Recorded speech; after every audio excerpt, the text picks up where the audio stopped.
Good evening, Warriors, and welcome into another edition of the R&R Sports Report. I'm your host, Randy Isba. With me, as always, Mr. Robert Hagan. Robert, what's going on, sir? Another edition. How about we'd say it a little bit better? The 150th. You always edition. have to top me. But you are correct.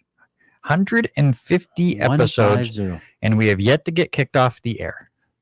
Maybe because no one's listening, at least from LC. Never know. But we are still here, and we are still going strong.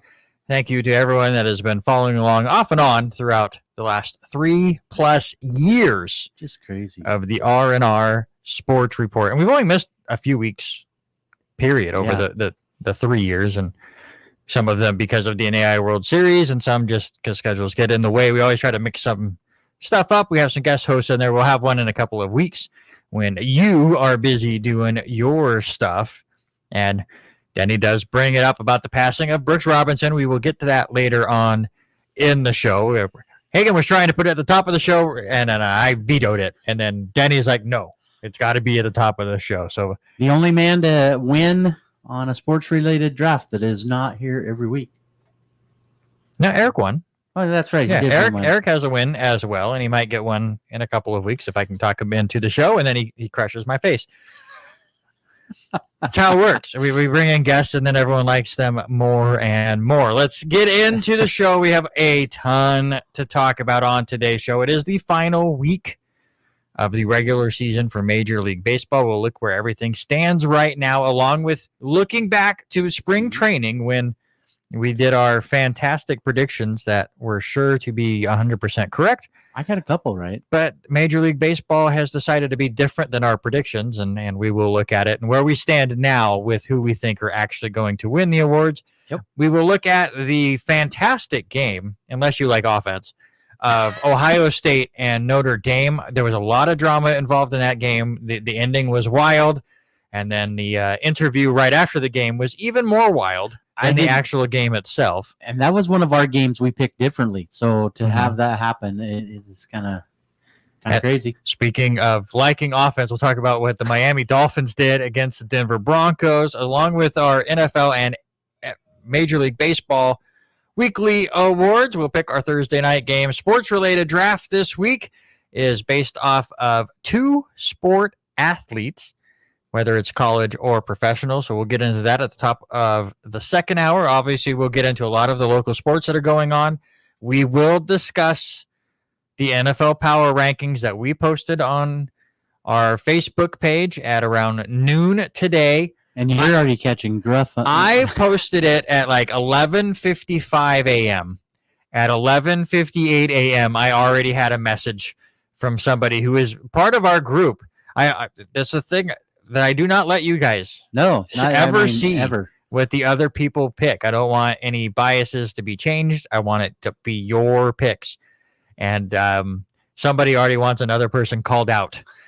And we will do so in the second hour. We will dive into it. The PowerPoint is back up, ready to go, which will reveal who picked who where from certain teams. I don't have all 32 teams up because we don't have that much of the show. We'll get into our football pick'ems as well, along with so much more, including Aussie Rules Football has the grand final at a decent time on Friday night. Perfect time for you to watch your first game if you have yet to listen to our advice. You and I talked about that a little bit ago. It's like we finished up with volleyball on that time. We were able to get done and go straight over and watch the AFL Grand Final. So it'll be interesting to see how that all pans out. And my favorite golf tournament is this weekend, so we'll talk about that later. Is it really your favorite? It is one of my favorites. Yeah, honestly, it is.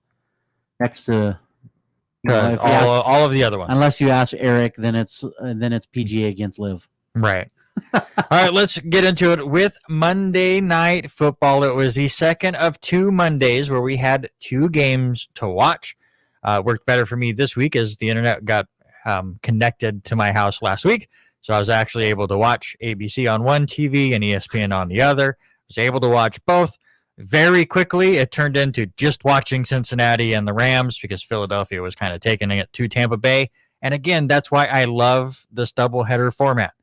One game could be a stinker, and you can turn your attention somewhere else. What did you think out of these two games? With that being said, though, the big thing for me is I do write about in our power rankings, and we'll talk about it later. I do write about Philadelphia, and it was unbelievable running game what they were doing with Swift on that team this year, and in a game of what they turned out, and nothing from Jalen Hurts. It was all the other guys. So it was refreshing to watch that, but I didn't know if it was now all of a sudden Tampa Bay's defense is just not that good, because that's the first time I've really watched any of Tampa Bay this season so far. I honestly, I still think that the defense is decent enough. Philadelphia is a really good team. Obviously, they made it to the Super Bowl last year. And while a lot of people are kind of poo-pooing Philadelphia for not having sexy wins through the first couple of weeks, they're still going out getting victories. Jalen Hurts is still not in midseason form yet. He even struggled yesterday, and he was under the weather yesterday. Yeah, too. he was whatever, a flu bug or something. But yeah, like you said, the running game is good. The defense is really good. I still think Tampa Bay is much more improved than I was giving them credit for in the offseason.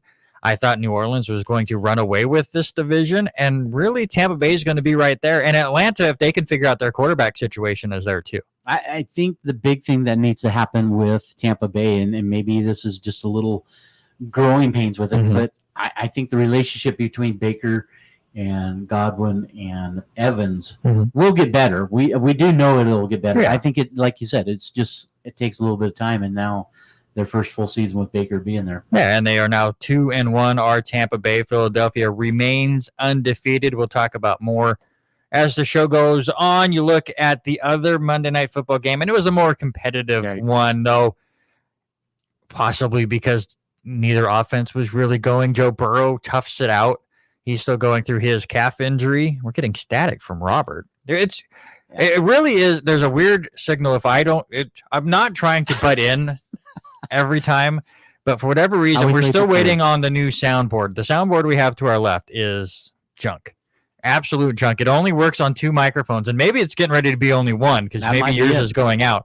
But if I stop talking for more than 5 seconds without just muttering something, which is why I say a lot to Hagen, static starts to show up. So hopefully it is not in full, but that's what we can hear in our ears too. I was worried that it was. I was starting to think you were acknowledging me like my wife does. That she just listens only part of the time. Acknowledge me. She actually told me that the other day. To acknowledge her? Yeah. That away. Good job, Denise. Really? I'm proud of her. That's absolutely fantastic. Hopefully the soundboard will be put in soon, and then things will work better. We miss having guests on this show. I think that's the biggest thing that I'm missing from being back in studio, is being able to set up a guest once an hour and really being able to spread out the show. Plus, it's a far less of the program that we have to, get notes and figure out what we want to talk about. So, I apologize if the static is really bad for Hagen. It is all on one system, so there's not much I can fix on it. It's not like he's on a different internet than me. Also, if the internet is really bad for you and you're watching the stream on Facebook or YouTube, there is the live audio only feed that you can get at lcwarriorradio.com while we're in studio. So you can check that out. And obviously, if you're listening on the radio side, you can go over to R&R Sports Report Facebook and YouTube pages and watch the video version and interact with us like Denny and Dwayne have so far. Back to this game, it was closer than I thought it was going to be, and far less offensive as I thought it was going to be. Stafford gets picked a couple times, though neither of them were really his fault, especially the second one. He gets tipped by a guy running the opposite direction and hits it right to a teammate, and that worked out really well. The Rams aren't able to get the offense going, so I think we're seeing the Bengals get their full team together right now. The Bengals have really put themselves in a hole, starting 0-2 against 2 divisional opponents, but finally able to get that first win under their belt, see if they can get things rolling again. But we have to remember that they started 0-2 in back-to-back years, and they were just fine last season. Yeah, and that defense actually looked somewhat decent last night. Hendricks coming up with a big sack and all that, but I think the bigger is still no Cooper Cup, and I think that is Right. the heartbeat of that team. That, and especially with Akers leaving and getting traded off this past week, I think the bigger of it is the absence of a guy that has made a huge difference in that ball club. Yeah, and it is really interesting. Puka Nacua has done a fantastic job, but he plays a very similar game to Cooper Cup. So now, when Cooper Cup comes back in a couple of weeks, we assume. I mean, he was only set to miss the first 4 weeks as far as the PUP list goes, but we'll see if he's healthy enough when that time comes. But if Cooper Cup comes back, does that just mean Nacua falls off the radar because Cup now takes over that spot? Or can the Rams come up with an offensive scheme to allow both of them to shine and make it even better for Stafford? Yeah, and you would think that with the production that he is coming out with, it's going to be that way. But I think they're still looking for that it factor. Stafford didn't look all that good there last night. I'm thinking they're still looking for the pieces to be put together with that entire team. They're going to be somewhat okay defensively, but when you got Van Jefferson, Tutu Atwell, and Nacua, they have weapons. They have weapons, yeah. And Cup will definitely help that.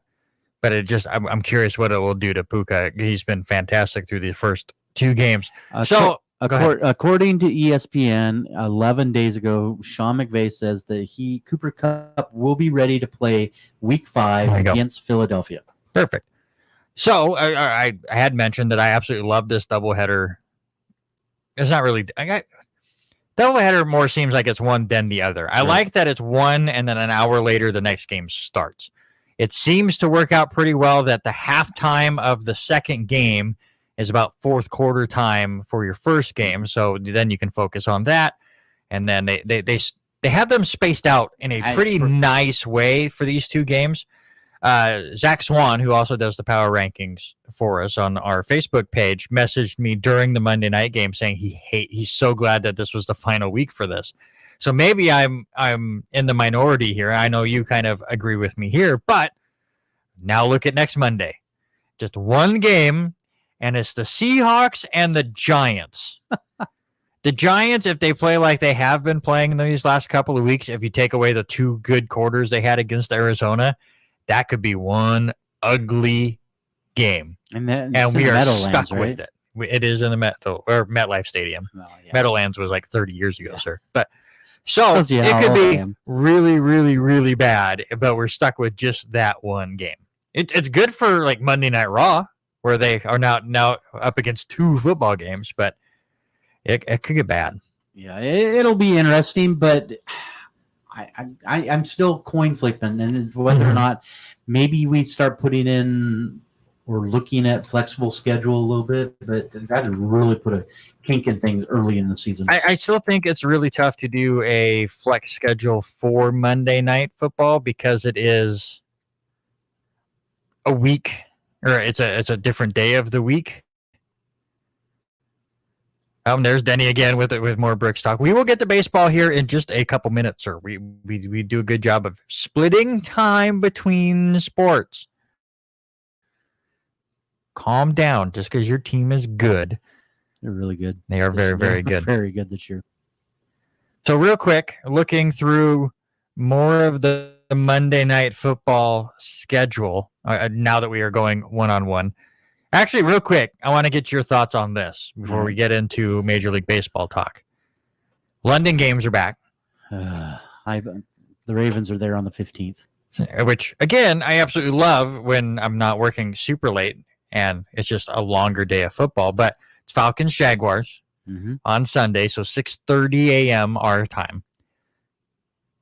Are you going to get up and turn on Disney Plus? I don't have Disney Plus. Or are you going to get a trial for Disney Plus and get the Toy Story version of this game?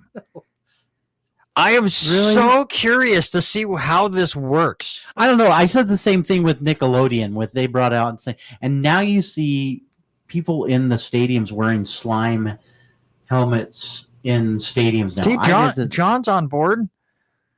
It's going to be so interesting. I may not watch the whole game like that. Again, luckily downstairs I have the setup where I have my main TV and a TV off to the side. I'm with Chris. I might watch both versions, at least for a little bit. I watched the Nickelodeon version for the playoffs once just to see what it was like. I didn't stay there. Right. But again, this is so brilliant of the NFL to come up with different ways to put their product out there, something Major League Baseball desperately needs to do. They've done a great job rules-wise, but you got to come up with these cool, different ways to show off your product to a younger audience to get those out there. I got an answer for you, and you're going to hate it. Mm-hmm. Just invite Taylor Swift. Stop it. We'll get into Taylor Swift later on. No, I'm being forced to talk about this stupid appearance. We'll talk about it later, but real. But it's just weird how and the Nickelodeon thing has turned that into something big now. So, right. But on the other hand, I'm in the same issue though. I don't have Amazon Prime. I don't have Disney Plus. So I mean, for me, I'm kind of penalized that it is so funny that we were like, cable has gotten so expensive, Dish has gotten so expensive. We're cutting the cord and we're just going to streaming services. So then everyone went, well, we want a streaming service too. So now I think I pay more for streaming services than we did for cable. And we do a good job when we remember to cut some out. It's like we'll get this one when something that we really want to watch is there, and then we'll move on. And there's a lot of them that will give us different deals. So we have Apple TV just because I have an iPhone, so I get it for free. So you kind of work that way. And they didn't do it first. That was the next game. What are you talking about? That was Monday Night Football. Well, they've had them before, but that's when they cared about Kelsey and Swift, I guess. All right, let's get into it before Denny Grubb gets even more mad. Well, let's talk about Major League Baseball, and let's look at your scoreboard first. And yes, the Baltimore Orioles do defeat the Washington Nationals 1-0, and Colorado took out the Dodgers 4-1. The Dodgers, honestly, are really not playing for anything. They're not going to catch Atlanta for the top seed, so it's whatever. Cincinnati with an 11-7 lead over the Guardians. That one's in the bottom of the ninth inning. Detroit with a 5-2 lead over Kansas City in the bottom of the eighth. Pittsburgh and Philadelphia headed to extra innings as we now talk. Michael King, who was a reliever for the Yankees, turned starter and has been fantastic the last couple of weeks after I cut him in fantasy baseball. He went 6 scoreless innings for the Yankees. The Yankees haven't scored any runs either. It's 0-0, bottom of the eighth inning, Yankees and Blue Jays. Kind of good, I guess, for Mariners fans who are desperately hoping to get back into the race. We'll talk about that. Tampa Bay with a 7-5 lead over Boston, trying to just stay as close as they can to Baltimore as time runs out. Cubs trying to make the playoffs with a 6-3 lead over the Braves in the bottom of the sixth. Arizona with a 9-4 lead now over the White Sox in the bottom of the fifth inning. Cardinals 4-1 over the Brewers in the seventh. Twins all over the Athletics, 7-0 going into the sixth. And the Dodgers trying to get revenge. They're up 5-0 over the Rockies in game number 2 of that doubleheader going to the third inning. Still to come, Texas and the Angels, Padres and the Giants, and then that big Astros-Mariners matchup. And from your look on your face, it is... And just give him that look again. Hello, darkness, my old friend. There you go. Yeah. It's beautiful. As a fan of the Yankees who've already been eliminated, welcome to the misery. But first, let's talk National League first. All right. Before we get into the American League stuff, because I think there's more interesting stuff going on over there, especially in the wild card format right now. Atlanta became the first team to win 100 games. I know Baltimore is close to getting their 100th game. We'll talk about that in a bit. Colorado is 1 loss away from 100 losses. They won their first game today, but they're getting trounced early on, so we could have 100 losses by the end of the night. Milwaukee's magic number was 1 coming into today, and they are trailing to the Cardinals 4-1, so that might have to wait just a little bit, but Brewers have won the NL Central, you got to believe. Mm-hmm. Philadelphia basically has locked up the top wild card spot. They're up 5 games there. And then you have Arizona and the Cubs tied for the other 2 wild card spots with the Marlins 1 game back, the Reds 2.5 games back, and then the Giants and Padres, while they're still mathematically in it, they face each other for the next 2 days. Basically, if the Padres lose another game, they're out. And there's a chance if the Giants lose and both the Diamondbacks and Cubs win today, they're out as well. So there's a chance if Arizona and the Cubs both win their games today and the Padres beat the Giants, both the Giants and Padres are eliminated tonight. In one sweep, yeah. I think this year has been more getting into the wild card, the most action we've seen going into the final week in a long time.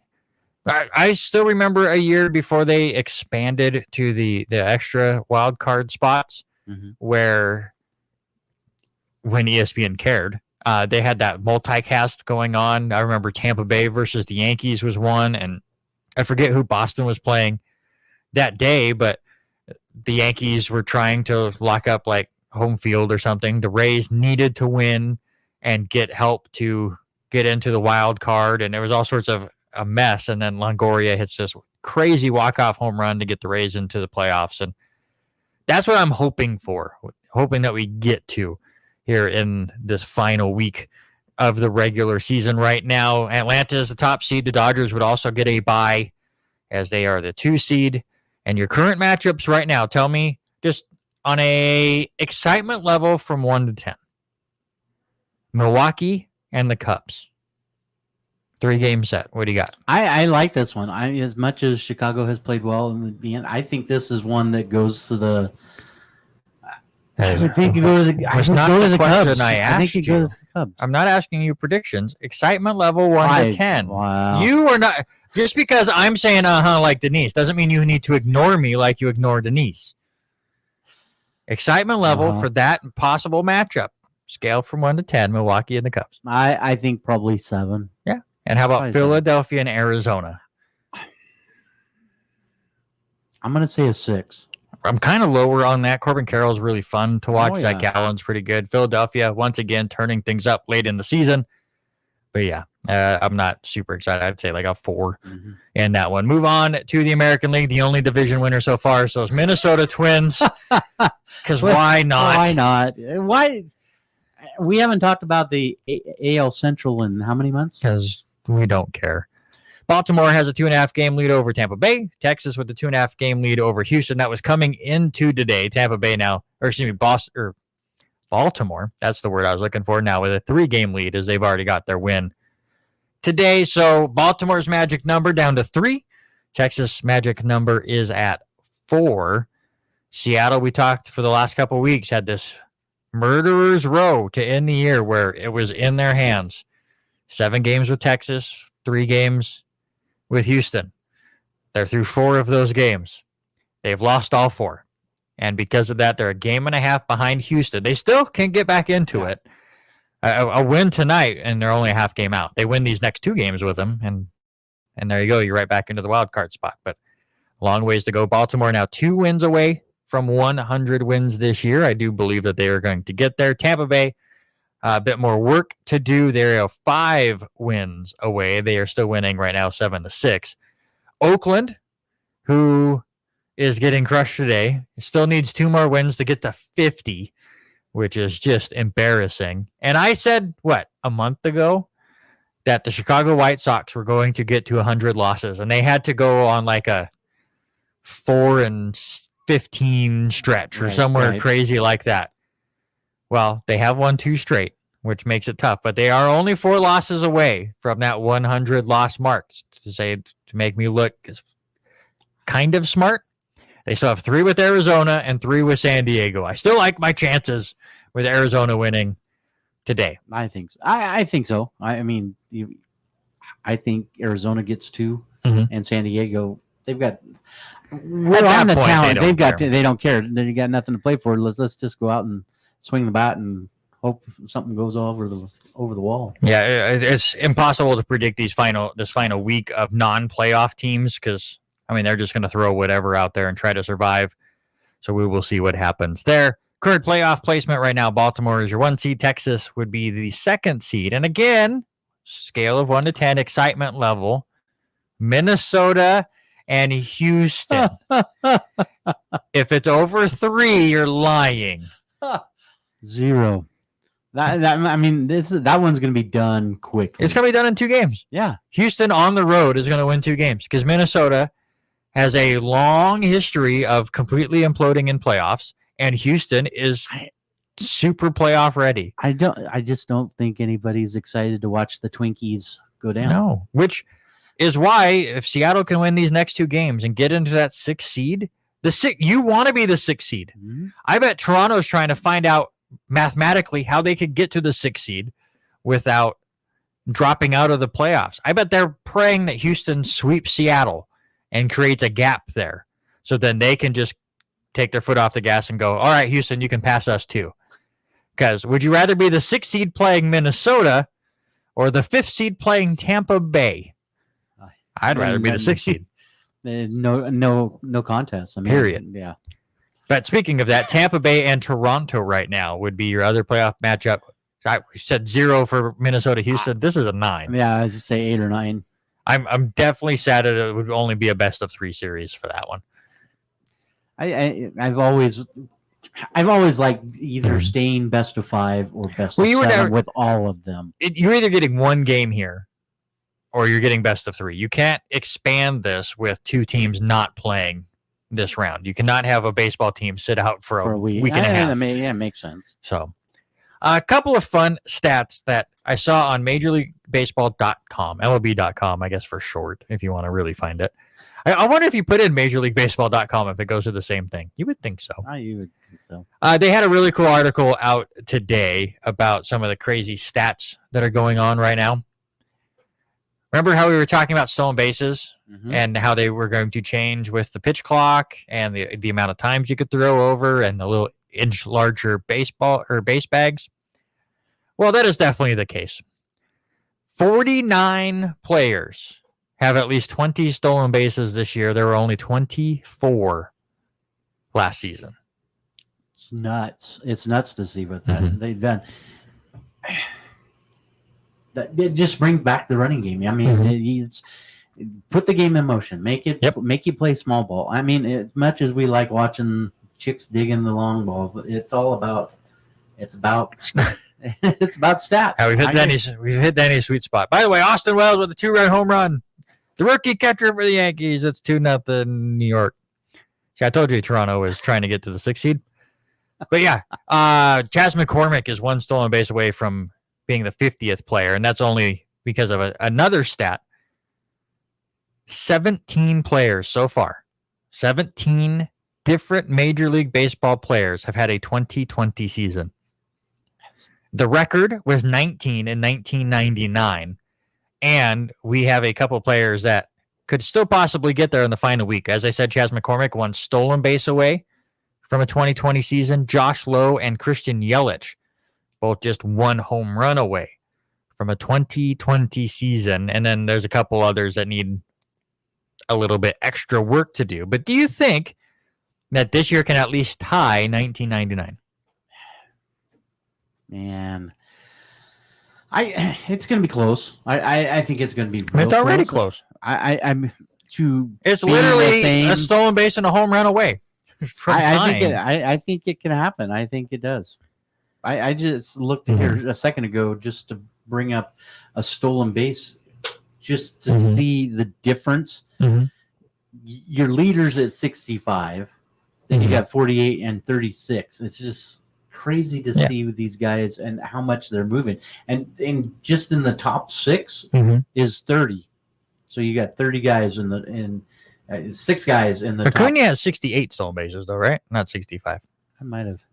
Oh, I have it still set on there. Let me switch this spot. I still had it sit on American League. Oh, there you go. So Acuna is really close to being a 40-70 guy. 13 guys tied for 13. So 15 total people have 30 stolen bases or more. And we had that as a, believe it or not, way back at the beginning of the year. I forget the exact number of players and the plateau, but I guarantee you we hit whatever that prediction was going to be. Does Acuna hit 40, 70? Absolutely, 100%. If he gets on base, he's going for it at this point. So. It's so cool to see. 13 times. Yeah. That dude's fast. It's like, at this point, you're not really playing for anything, so go get No. those extra little stats and be the first player ever to be at the 40-70 club. What a amazing accomplishment. A couple other stats that I saw on that article, and again, you can check the whole thing out on MLB.com. Talked about the San Diego Padres. We talk about it all the time, how I just refused to quit on this team until it was too late. Now the magic number's down to 1. They have so much talent and just could not get wins. Well, part of that problem, the Padres were 0-12 in extra inning games. 0-12. That's insane. So when do you move off of some of these guys? I mean, this year, the Padres they've already come out saying that they want to cut at least $50 million from their payroll next year. That's a lot of dinero. Yeah, well, look at some of the players they have on their contract. So I believe that Juan Soto is not going to be on that team. Yeah, Bogarts is right there. I believe Bogarts is a home run and stolen base away from being in the 2020 club as Denny Grubb brings him up. I think he can definitely get there. He's been another good player for the Padres. That lineup for San Diego just was so good. And they have the Cy Young winner. And they just can't. They just couldn't find victories. A lot of it is bullpen, and a lot of it is clutch hitting, and a lot of it is a home run or bust. But it was just disappointing for them. Another stat that they had on there that just blew my mind. Home teams have a winning percentage of just .521. It's been the most balanced between home teams and away teams winning games since 1999. And it would be, if it stays this way, the 8th worst full season winning percentage for the home teams ever. There's a couple of smaller seasons or cutoff seasons because of wars or 1994 where they had the strike and stuff that had worse winning percentages. But right now, 2023 is tied with 1999 at a .521 winning percentage. I don't know what that says or what does that mean, but it's just insane. Nolan Jones, another one up there. Yeah, there's so many people that get to 2020. I think we break this record. Balanced schedule, maybe. You're not doing near as much. You think maybe, or you're playing other teams that you're not accustomed to. Maybe it's not the attendance. The attendance is up, and it's not that just the bad teams are getting beat by the really good teams. The Astros, I believe, are under 500 at home. If I remember reading that stat or that story correctly, they have one of the worst winning percentages as a division that could possibly win a division in a long time. I mean, they have fallen out of that division lead lately, but they are off to a really bad start. I'd look it up on my internet. I'm looking at it right now. Houston is 39-42 at home. Yeah, that's insane. And they're a really good team. And they have a ballpark that is fit to what they like to do. And you know, what scares me is they're 47-29 on the road. As a Mariner fan. The transfer portal hurting home team. Let's not bring the transfer portal to Major League Baseball, please. All right. It's a little bit past 6:30, but we will still hit your normal stuff. You are watching and or listening to the R&R Sports Report on LCWarriorRadio.com. Thanks to LCWR for help hosting our show. You can also check it out on Facebook and YouTube. If you want to watch the video version and interact like some of these fine folks have done so far on the show, just look R&R Sports Report. It's bottom of the hour. It's currently about 62 degrees outside. A lot of rain yesterday, kind of just mixed here and there sprinkles throughout the day as we were trying to go out and get errands done. It would rain on us when we got in, and it wouldn't rain when we come out of a store. And then by the time we got to the next store, it was raining again. It was all over the place. Real quick, we'll hit on Ohio State and Notre Dame. Ohio State wins that game 17-14. Ohio State converted a 4th and 7 on that last drive with under a minute to go. Also had a 3rd and 19 and converted that with just under 20 seconds to go. Get down to the 1-yard line, throw an incomplete pass, and then on the final play of the game, there's like 3 seconds left. They run the ball to the left and just get by the goal line, and then come to find out Notre Dame decided to play with just 10 players on defense. Coach was asked afterwards about that play, if he realized that there were only 10 men on the field, and he said yes, he held off the 4th defensive lineman because he was afraid that he was not going to get there in time, and he did not want to give them the free play. At that point, you yell something at a defensive lineman and they run into somebody to call the play dead.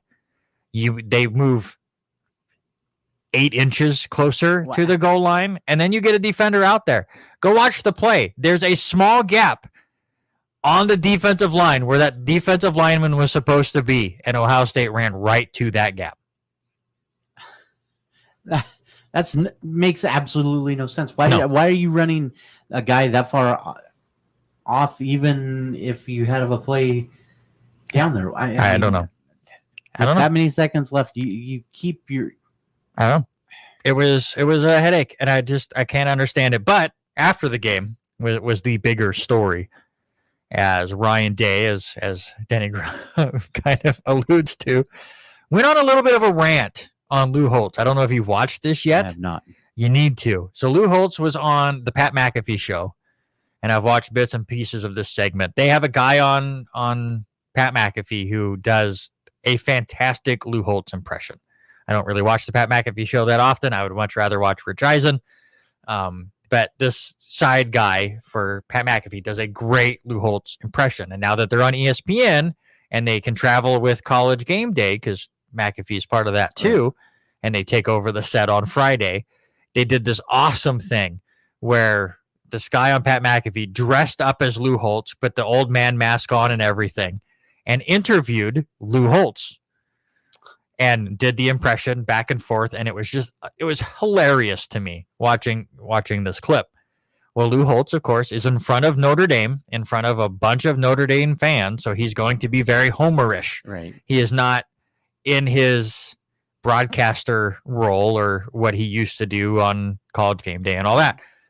And he's just out there saying, hey, Ohio State's not tough. They've been out-toughed in their last couple of games. That's how we're going to win this game is, we're going to push them around and we're going to win this game. Just big Lou Holtz. Lou Holtz, yeah. Well, Ryan Day took offense to that. And the moment after that game, this is his quote. I'd like to know where Lou Holtz is right now. What he said about our team, I cannot believe. This is a tough team right here. We're proud to be from Ohio. It's always been Ohio against the world, and it'll continue to be Ohio against the world. I mean, sure, you can get the bulletin board material, but he was legit hot about it because that's all he could say. And if you go watch the post-game interview, he goes on for like a minute about this, and then she goes to ask another question. He goes, okay, let me breathe for a second. Now I'm ready to go. Like, he was red hot. I have to Google that and watch it here a little later. It's insane. But I will say kudos to Ohio State and Notre Dame for playing this kind of a non-conference game. It makes me wish that the NCAA had any kind of authority to schedule these things and make like a good rotation of games and have these fantastic games every week. Because we had some good games this week. We had a lot of ranked teams going up against each other, a lot of great non-conference games mixed in with the conference games starting off. And it was a really good day of college football. Washington State had a really fun game with Oregon State, which is a game that you got correct. Pac-12 championship. That's basically what it is. It's coming down to. And we don't have time to really break it down, and maybe I'll save it for when Eric hopefully will come on the show. I'm still waiting for him to comment going, what? Because I haven't asked him yet. But talking about the interesting idea of the Pac-12 and Mountain West creating a tier system. Right. That would be awesome if you can get the teams with it. The comments I keep hearing and people message me about, and it's like, how do they do this now that the Pac-12 is actually playing quite well this year? Now watching it sucks, but it doesn't matter. This historic conference just implode and go away. I don't think it'll go away. I'm hoping this idea saves it, and you still have the Pac-12 and you have the Mountain West as like the second tier of it, and maybe one below it, and then you just. As good teams go up and bad teams go down. As far as history buff side of it, it's going to be way different. Especially you think about some of these schools that were there, Mhm. and you think the people that have been involved, John Mhm. Wooden, from the basketball side, but getting like Keith Jackson, the voice of that Mhm. Pac-12, Pac-10, Pac-8 from years ago. It's just kind of a sad thing to Mhm. watch it all go by. All right, I'm going to skip over here to the NFL Weekly Awards. We'll get into Miami and Denver in the second hour, Okay. most likely, because I do believe we'll have a little bit of time Yep. to fill things in. But I want to get to these award things, get back to baseball, and look at the yearly awards we think, and then get into that sports-related draft. I'm still waiting for Denny. I was hoping he'd answer the trivia question we threw up. Well, he missed throw it. up We'll bring it back up when we get back into baseball. So, Danny, don't go anywhere. We have trivia for you to answer and then sports-related draft for you to vote on. We'll get into that. But first, NFL Weekly Awards. My Offensive Player of the Week goes to one Justin Herbert, who is 40 of 47. That's a ridiculous completion percentage. 405 yards, 3 touchdowns for a Chargers team that defense stinks. But they were finally able to come away with a big win. Yeah. You're going to have to help me pronounce his last name. He is a rookie, but let's go to that game, the Denver-Miami game, and the rookie running back, Devon. I think it's A-Chain. A-Chain. Man, it was. We didn't have the volume on that when we listened to it. 18 carries, 203 yards, 2 touchdowns, then 4 receptions, 30 yards, 2 touchdowns. That's just him. Mozart had 4 touchdowns. I mean, so what these two did on the ground for Miami, unbelievable. Yeah, I mean, the running attack for Miami, we'll get into it hopefully later in this show. What a dominating performance. And I do wish that they would have went for the records, but I get not throwing it in their faces. Yeah. Defensive Player of the Week. How about Myles Garrett for the Cleveland Browns? Finished 5 tackles. That's not a big deal. 4 solo tackles. It's all right. But 3.5 sacks and a forced fumble and a big 27-3 win over Tennessee. And the Titans just could not do anything against this Browns team is good. And it drives me nuts. Yeah, and for me, just because I watched the game and watched what this dude did, Zaire Franklin, linebacker for the Colts, one of the shining spots for this team. 11 solo tackles, 15 total, and had a sack of Lamar Jackson. He was just everywhere. And in a game where it started out with, Kyle Hamilton going crazy. Chris with a great comment about Jason Kelsey being the Offensive Player of the Week because of all the tush pushes he was doing with Hurts.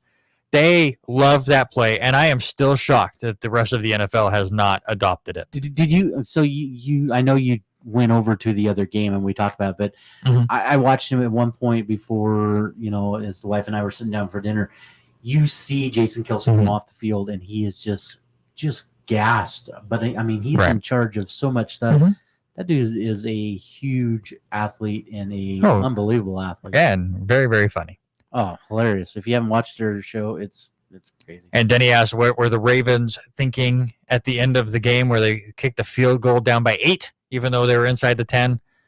Denny, I don't know. I got no answer for you. Thursday night football this week. We got a good one. And it does make me sad that I'll be bowling and then have to watch the game on my computer because Lancer still doesn't have Amazon stuff even have it, so or the internet deals or smart TVs or anything that would help me. Hopefully you and I are bowling against each other maybe this week. We're not. You might be close. I haven't looked. But Detroit Lions at the Green Bay Packers. Does Christian Watson finally play this week? Does Aaron Jones come back to play this week? I do think Jones comes back because I think he was really close to playing on Sunday, and I think they're just waiting for this Thursday game. Maybe Watson plays. We'll talk about how Green Bay, with their crazy comeback, helped them. Detroit has been a pretty good team. I have gone back and forth on this pick. I've lived on your loser pool on Thursday Night Football. I could not do that this week. It's just too close. It is too close of a game, and plus the Jets are playing Kansas City. That was much easier to pick. But give me the Detroit Lions this week. Yeah, you hit a couple things. Jones went today. I saw it go from to questionable away from doubtful, and so that gives you a little bit of hope. Dobbs killed me last week. I didn't start him in one of my leagues, and so I'm Mm-hmm. regretting that after their comeback. But I'm so impressed with this team from Detroit. Goff, Gibbs, St. Brown. I'm going to go. It's going to be an interesting game. I'm going to take Detroit too on the road in Lambeau. All right, back to baseball as we look at the Major League Baseball awards again. Final week going on right now, but basically all of these awards are locked in. You got to think. I don't know if there's a race that's super tight that could change in this final week. I don't know if you disagree with that or not. Yeah, I don't think so. I think there might be a couple that are very close, but I think we have a hands down winner on most of them. All right, so let's look at it. Let's go managers of the year. First, in spring training, I went John Schneider for Toronto. You went Terry Francona for Cleveland. My manager might make the playoffs. Yours will not, but we are in agreement, and Denny will probably comment here in a second. The same name, Brandon Hyde of Baltimore. They're going to get to 100 wins. They're going to win the AL East. I still feel like they were a year ahead of schedule, and they have such a strong team long-term built there in Baltimore. Yeah, I agree 100%. And then the talent that they've got is going to be there for the next few years. So, yeah, I'm going Brandon Hyde. For sure. National League Manager of the Year. I was all in on San Diego, and I picked Bob Melvin. You went with Rob Thompson for the Philadelphia Phillies. Phillies are going to make the playoffs. Right. So you're at least bonus there, but who do you got? I'm going to go with the guy that has had a team with 100 wins, and I'm going Brian Snitker. He has just been consistent the last few years. Mm-hmm. And I can definitely see him winning the award. And that's with me even saying this team was taking a step back this year. Yeah. Maybe he heard you, and they've really turned it because of you. I could definitely see Snedeker winning the Manager of the Year award, but I'm going to go with David Ross for the Cubs because I did not see them coming in the NL Central. Now, they're not going to win the division, but right now they are set for a wild card spot, and I thought this team was going to rebuild. We talked about all these different players that might get moved from the Cubs as far as a week or two from the trade deadline, where Cody Bellinger was going to get moved, where the Yankees might get him for an outfield because he's a left-handed bat. And he got red hot, and the Cubs got red hot, and they got some really young pitchers. Justin Steele has been fantastic for the Cubs, and I think a lot of that credit can go to David Ross for sure. AL Rookie of the Year. I went with Anthony Volpe of the New York Yankees, and you know what? Volpe had a okay season. Defensively, he was very good.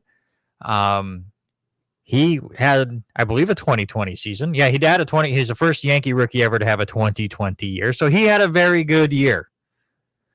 But I'm going to go with your spring training pick. We're both going to go with Gunnar Henderson. Now, with that being said, and I want to bring this up because I said two names. Gunnar Henderson was one of them.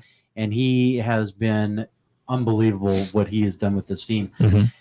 Hands down, I think he is there. But there's one guy that is very close, right next to it. And I said it. Do you remember the name I said? No, I don't remember. Bobby Witt Jr. Remember that name? I'm still shocked he's a rookie. I feel like he's been playing in the major leagues for 5 years. Yeah, you would think so. But I've just known that name for so long, I guess. But those two names were the two that I was back and forth on when we were doing these. But I ended up going with the Orioles guy, and Gunnar has just been unbelievable. 258 batting average, 98 runs, 81 RBIs, 27 home runs. Yeah, he was really, really good, and you nailed that one for sure. I do think he will end up with that award. Denny, I do believe by yelling Gunnar agrees with us there. National League Rookie of the Year. This was a runaway. Neither of us got this one right in the spring training. I still like both of these players that we picked, but neither of them had a very good year. Both of them got sent back down to the minors for a while. I think Vargas is still down there, but you did take Miguel Vargas of the Dodgers. I took Jordan Walker of St. Louis. Walker has had a better second half of the year, but he is nowhere near Corbin Carroll, who is 288 on the year, 25 home runs, 51 stolen bases, 112 runs, 74 RBIs. And that's with a bad back that he suffered in the middle of the season where it looked like his season was done, and he kept battling through it. And I'm facing him in our fantasy baseball championship, so hopefully he slows down. But he was phenomenal. Yeah, and on a team that I was down on this year, Arizona, but the Dodgers are just so much better, so much better. But Arizona to be 8 games over 500 right now has to be with this guy. I think this team starts to really turn around the next couple of years. For sure. And they're already there. They're like you said, they're in the battle for a playoff spot, and with San Diego maybe taking a step back, the Giants just continuing to hang around 500. Maybe it'll be the Diamondbacks who will be that second team in the NL West. Let's get to the Cy Youngs first for the American League. I said Dylan Cease for the White Sox. Can I take that back, please? No, because you were shocked that I was going with one of your guys. You were, and Dylan Cease was not that great. Cease on the year 7-8 with a 4.66 ERA. Good pick by me. Yeah, I went with Garrett Cole, and it has proven that it is him. 14-4, 2.75 ERA, 217 strikeouts. Yeah, and he gets a run a game of support. Yeah, that's he should have really far more than 14 wins, but the Yankees 100%. Offense so bad.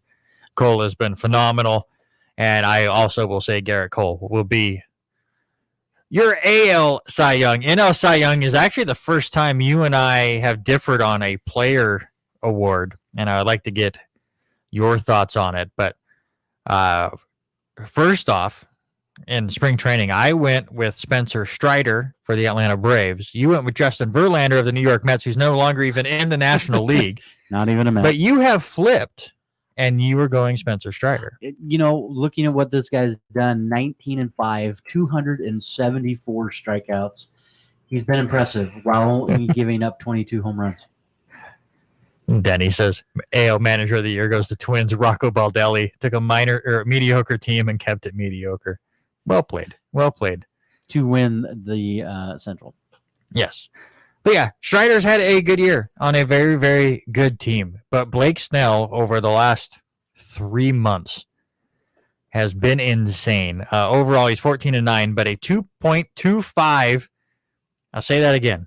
2.25 ERA. So again, wins don't matter as much for pitchers because he's not giving up runs. He's just not getting any run support. 180 innings pitched, 234 strikeouts. And I got to bring up his game log here real quick because it is insane what he has done in his second half of the season. If, again, the internet would and Denny help with me. Denny agrees with you, Cole and Snell.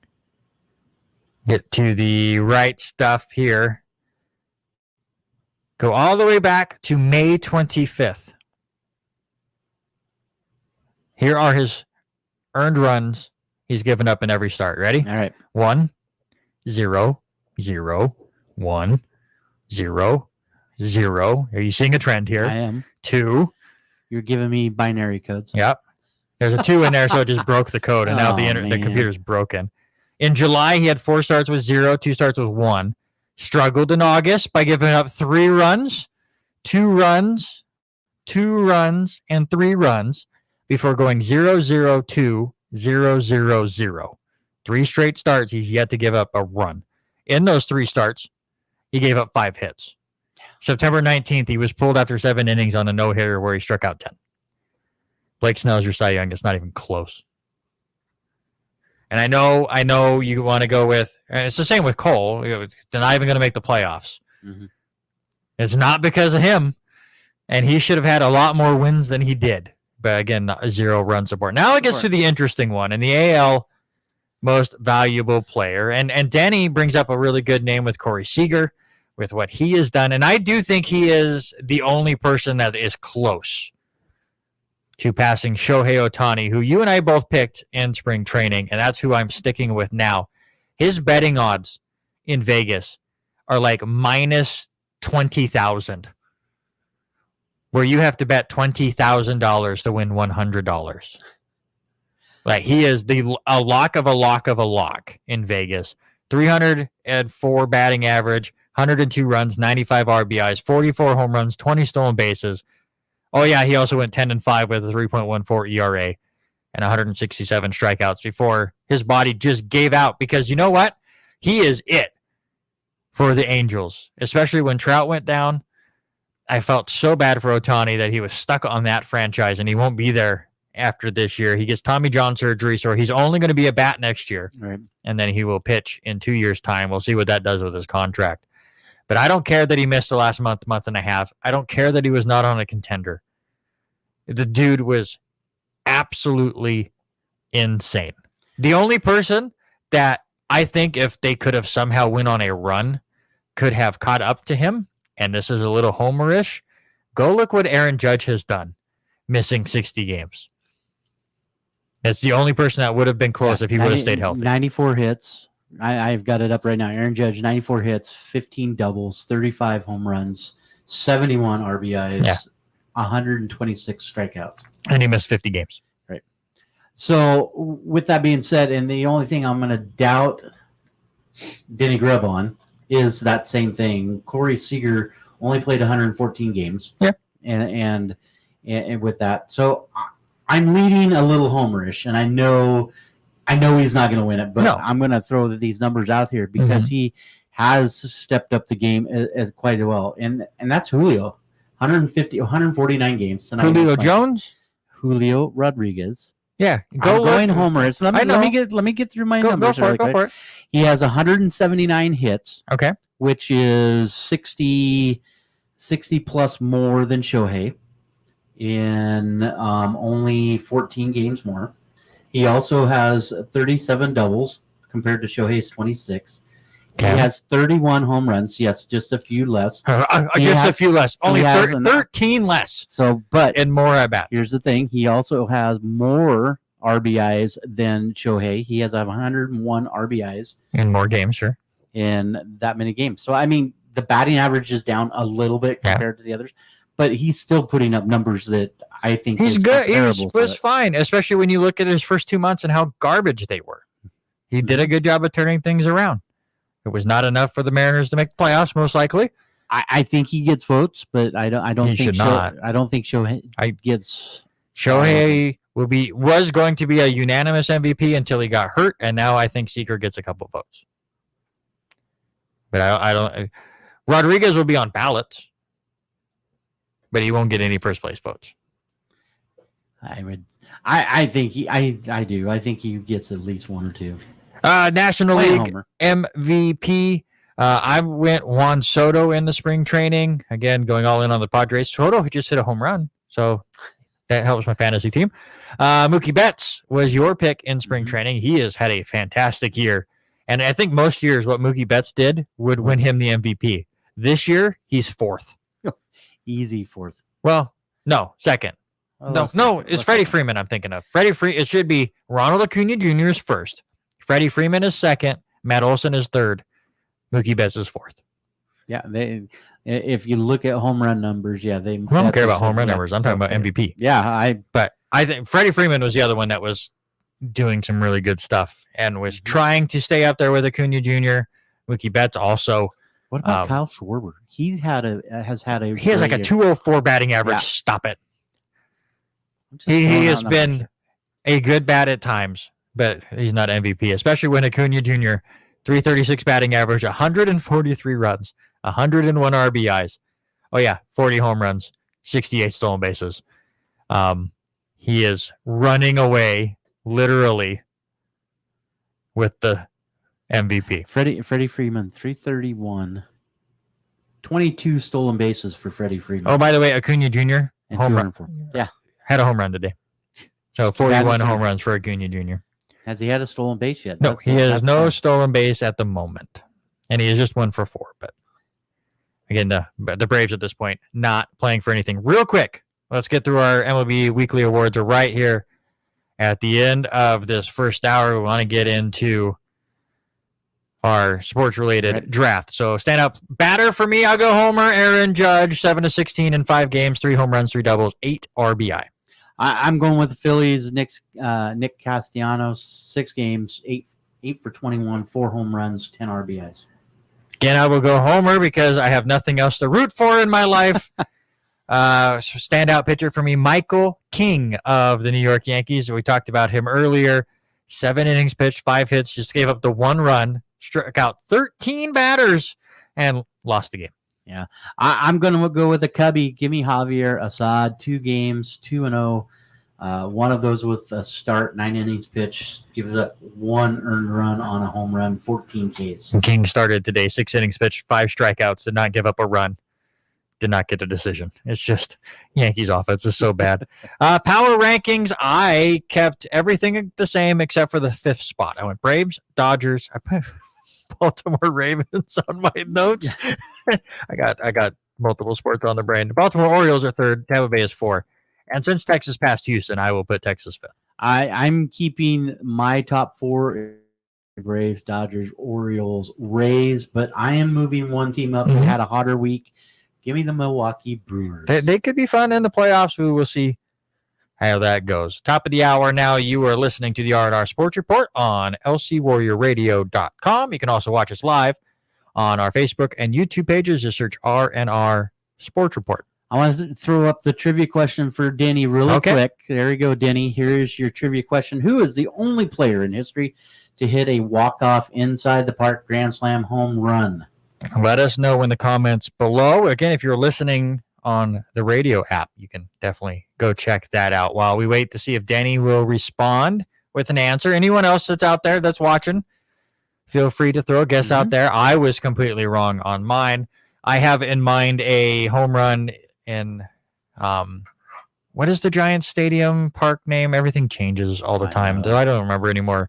But I remember a walk-off inside the park home run. Is that Oracle? Yeah, I think you're right. I have that in my mind of an inside the park home run that won the game, but it was not a grand slam, so I was incorrect there. So let us know if you have an answer, and we will share that answer here shortly. But let's get into the sports-related drafts. Robert, I hate to break it to you. Last week, our sports-related draft was on the greatest Hail Mary of all time, and Eric Watkins watched the show on Wednesday of last week and commented to me while he was listening to the first hour. I don't know why he doesn't ever comment to me. Well, hold on.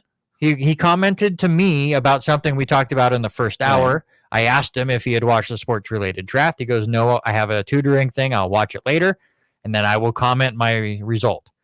If you go on our R&R Sports Report page to that video, the newest comment on there is Eric Watkins saying that Randy is the winner. I saw it. So I have now won 3 straight. But you still gave me you gave me cred because you had one Hail Mary. I picked a bomb, not a Hail Mary. You picked a throw, and you picked an interception. So Chris says Ichiro. Is it Ichiro? I think Ichiro was the one that was the game winner in Oracle Park. But no, it was not. So. It was not Ichiro. I mean, I definitely have a lot of different things stuck in my head in opposite directions, but I don't think I've mixed those two together. But who knows? All right, let's get into it this week. I picked a topic last week, so it is your turn. Torn. Have another drink of that Rockstar. I don't know if it's Rockstar or something else in here. Who knows the way my brain is falling apart. What flavor is that tonight? It's whipped orange. It's a Rockstar Boom. I picked it because it has less caffeine, but it has caffeine in it. It's a little late for a full, like Rockstar or Red Bull. You said the vending machine was a little on. It was a little light, but I like the Booms because again they have basically half of the caffeine content of a normal Rockstar, so they give me a little bit of a boost. And I have a lot of work to do when we get done with this show, so I need to be up for a bit. But it tastes okay. It's like a creamsicle with a little kick. Oh, don't let me forget. I'll tell you what my new kick at McDonald's is high C, and you put coffee creamer in it. It tastes just like a dreamsicle. All right, new trivia question just to push us a little bit further. But Denny Grubb, I love it. Weird trivia that he saw. The only NFL team without any white on the logo. Without any white. And now we're going to get demonetized on YouTube, even though we can't get money anyways. But I got to think about this for a moment. I don't want to pull up these logos and cheat. Are we talking uniforms or just just the logos? logo. So I got to go through this. So obviously the Bills do because they have the white stripe in there. The Dolphins have white in it because it's all these crazy colors. This is too loud. Jets have a lot of white in it. Patriots, there's got to be white on the uniform of the dude, or the weird streak thing. There's got to be white in the middle of that. So I don't think it's anybody in the AFC East. Ravens have to have an outline. They do. Bengals have an outline. Is it the Browns? I'm thinking either. Unless you're thinking it's the elf. I'm thinking it's either the Browns or it's San Francisco. San Francisco, I think, might have that white outline around stuff. I'm going to say the Browns. He's going to say the 49ers. Danny, let us know who ended up being correct. I'm surprised he hasn't had a. But it really just depends on what kind of logo they go from for the Browns. Because if it's the elf, then it's definitely not Cleveland. Yeah. All right, give us your sports-related draft. Sports-related draft this week. There's been so much hype, and we bought it. You didn't buy into it at the beginning, but now he has played well again. Coached well. Yeah, and now coaching and Dion and all that. So how about and he has a two-way player. So I thought, okay, let's talk about best two-sport athletes, as there's been some great two-sport athletes. And I picked the topic. Sir, you have the first pick. And I had a couple in mind, and then you start doing your research as we do, and then you see players that I was not old enough to watch, but I know you grew up on.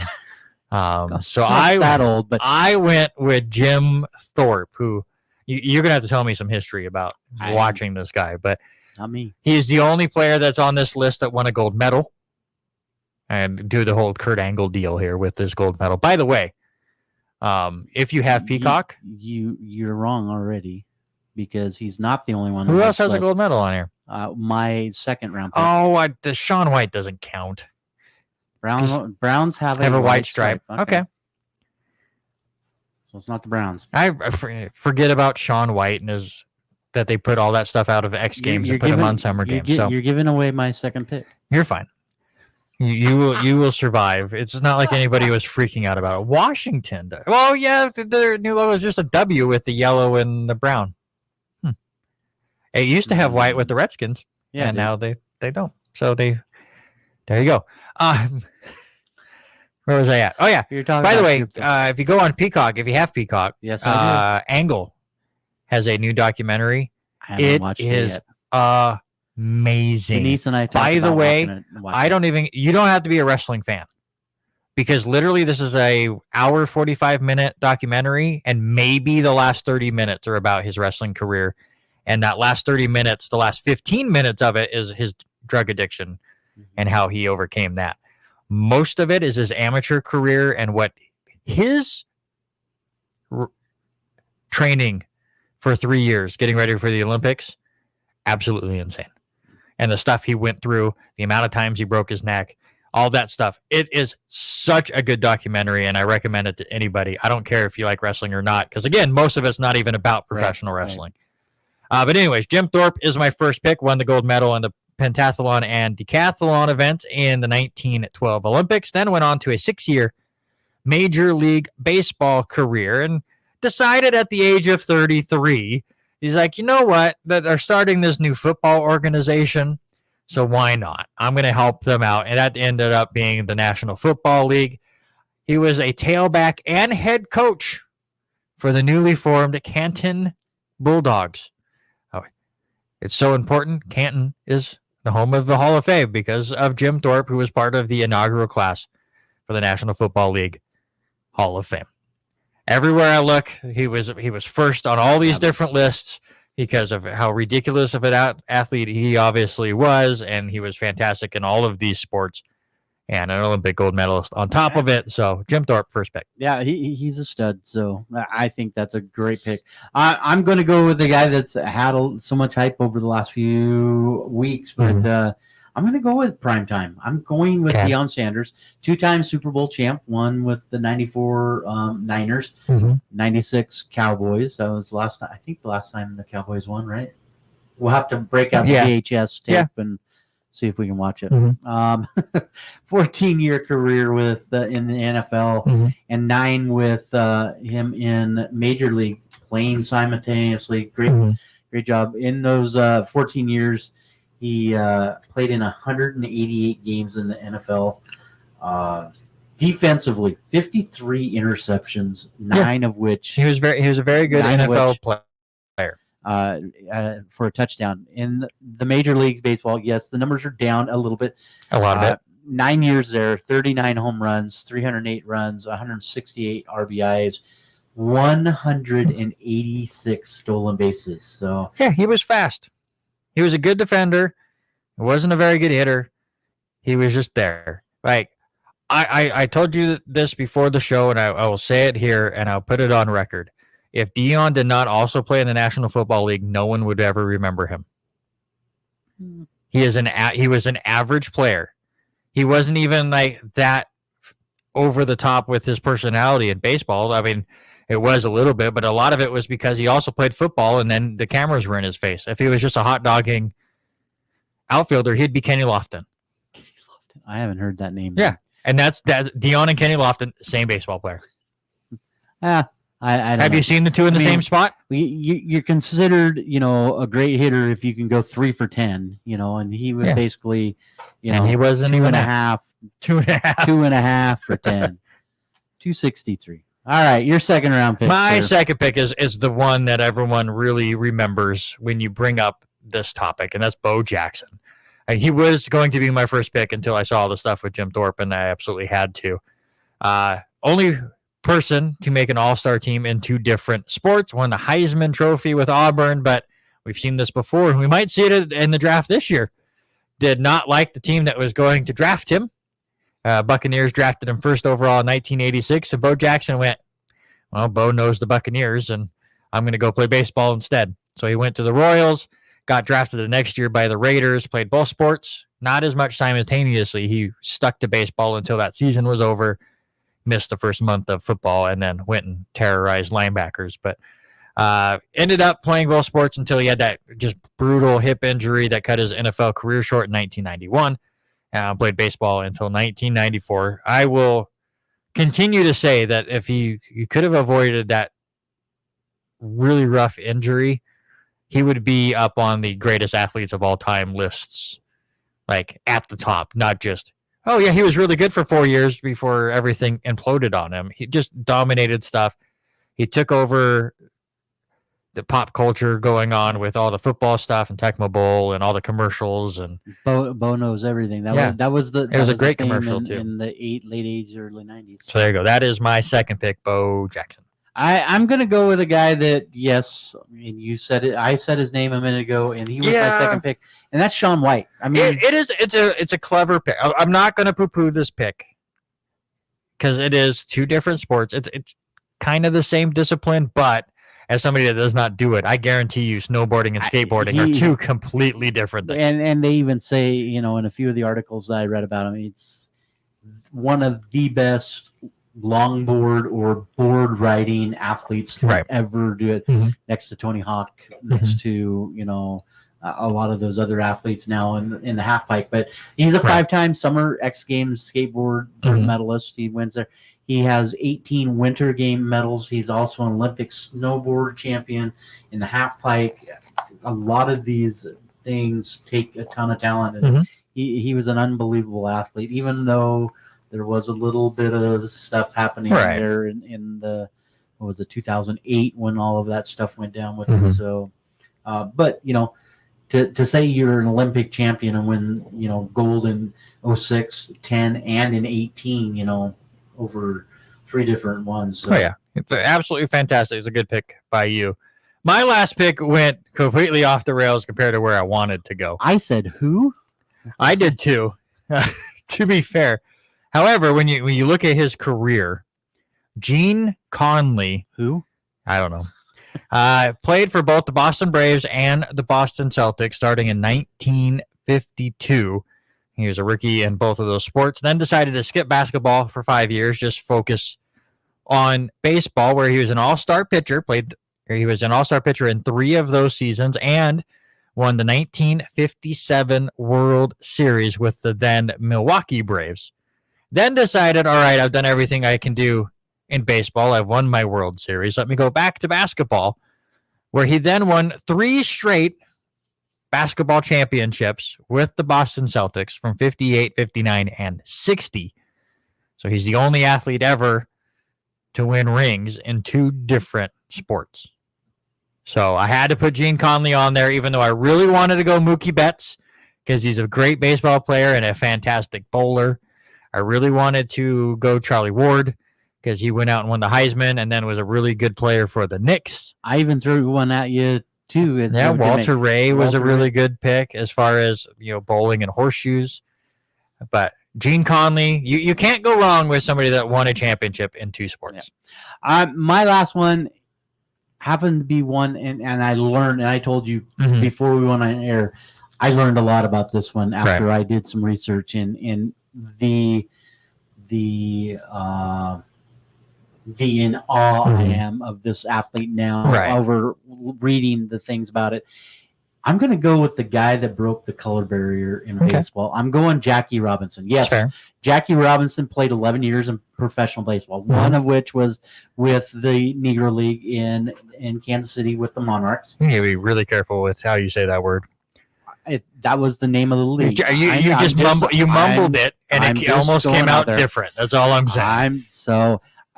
But then, I'm not saying using that word is wrong. It came out a little mumbled. All right. He played in just over 1,400 games, had a .313 batting average, 141 home runs.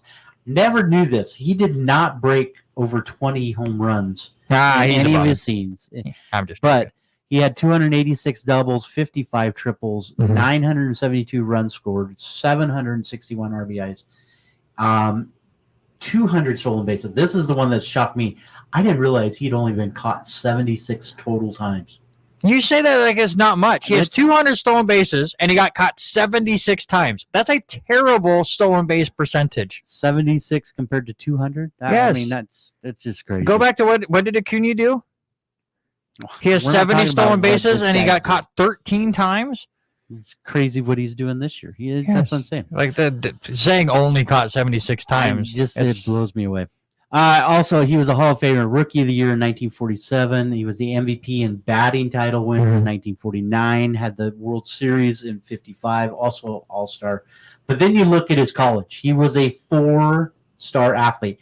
He is all right, you're taking too long. Hurry up. I'm going to nail this one all the way home. He is the only person in UCLA history to letter in all 4 sports. Football was a big one for him. He also played basketball and was a huge athlete in track, where he was the Pacific Coast Conference Player of the Year for track and field.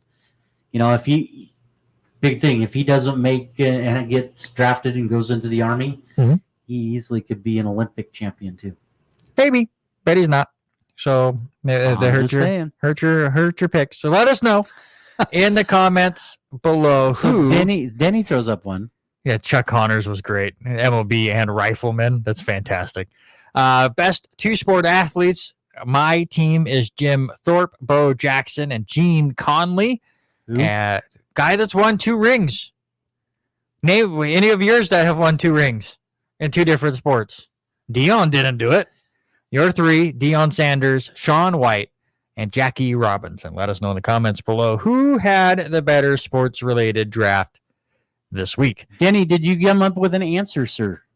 My trivia question. He distracted you with not knowing your trivia question with a trivia question of his own that we did not get, and he has yet to give us he did. He gave us Washington as the answer, but you have not given your answer yet. I have not. I was hoping he'd give me an answer. I figured he might know this one. All right. High school sports. Look at football first. Not a good day for either Lewiston or Clarkston.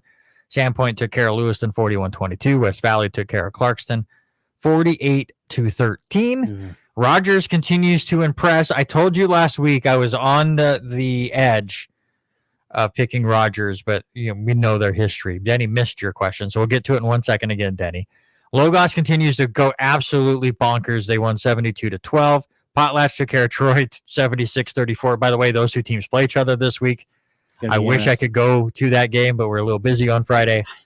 Pomeroy with a big win, 50-6 over St. John Endicott Lacrosse. Kellogg getting their first win, 52-0.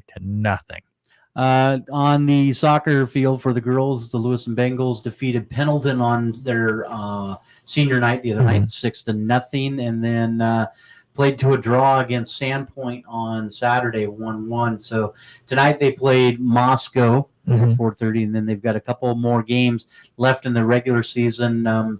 Saturday they are host to Post Falls, and then on the road to LeGrand for their last game of the season. All right, give them your trivia question again. All right, let me throw it up there. Where's it at? There you go. Denny, here you go. Who is the only player in history to hit a walk-off inside the park grand slam home run? So let's jump over to Clarkson really quick. Yep. Girls have been playing unbelievable. Becca Skinner, it just broke Mackenzie Packwood's scoring record, and she is just a junior. Just got notification a little bit ago that they ended up winning tonight 8-0 over Shadle Park. They've got a couple more games coming up. And also the new record for assist leader. Sienna Newhouse broke that record last week. She was sitting on 33. I haven't heard if she had any assists tonight. Yeah, absolutely fantastic from both of them. LCSC news and local news. You knew this well ahead of time, but we couldn't break it until it became official, and they brought it out. They announced it yesterday. Kendall Wallace, the player for the Clarkston Bantams, has signed with the Lewis Clark State Warriors.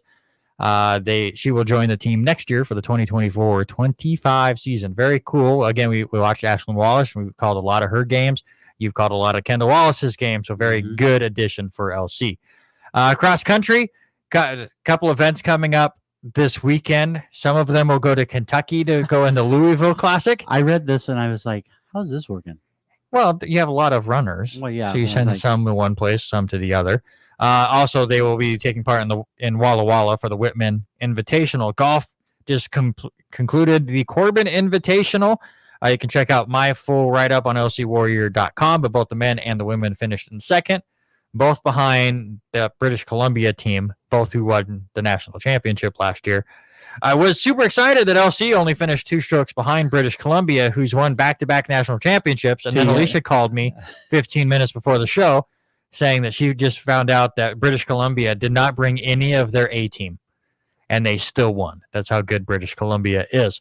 LC continues to have a rough season as far as record goes. They lost both their games on the road against College of Idaho and Eastern Oregon.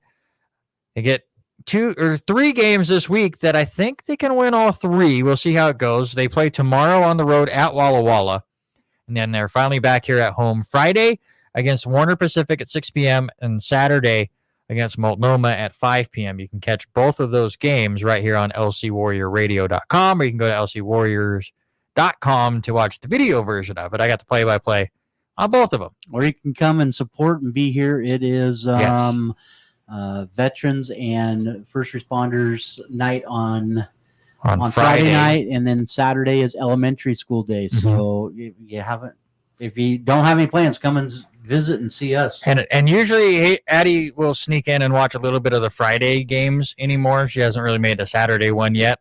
But if you ever want to have a laugh, Addie has to sit behind the Warrior bench. And if you've never been to a volleyball game before, the 2 teams switch sides. So guess what Addie and Haley have to do? They switch sides. We give them a high five every time they switch. It's hilarious to me that she does that. So go check it out. 2 good games for the Warriors. See if they can get back in the win column. All right. Walk-off wasn't used then for Clemente. Sir, you are actually correct. It was Roberto Clemente.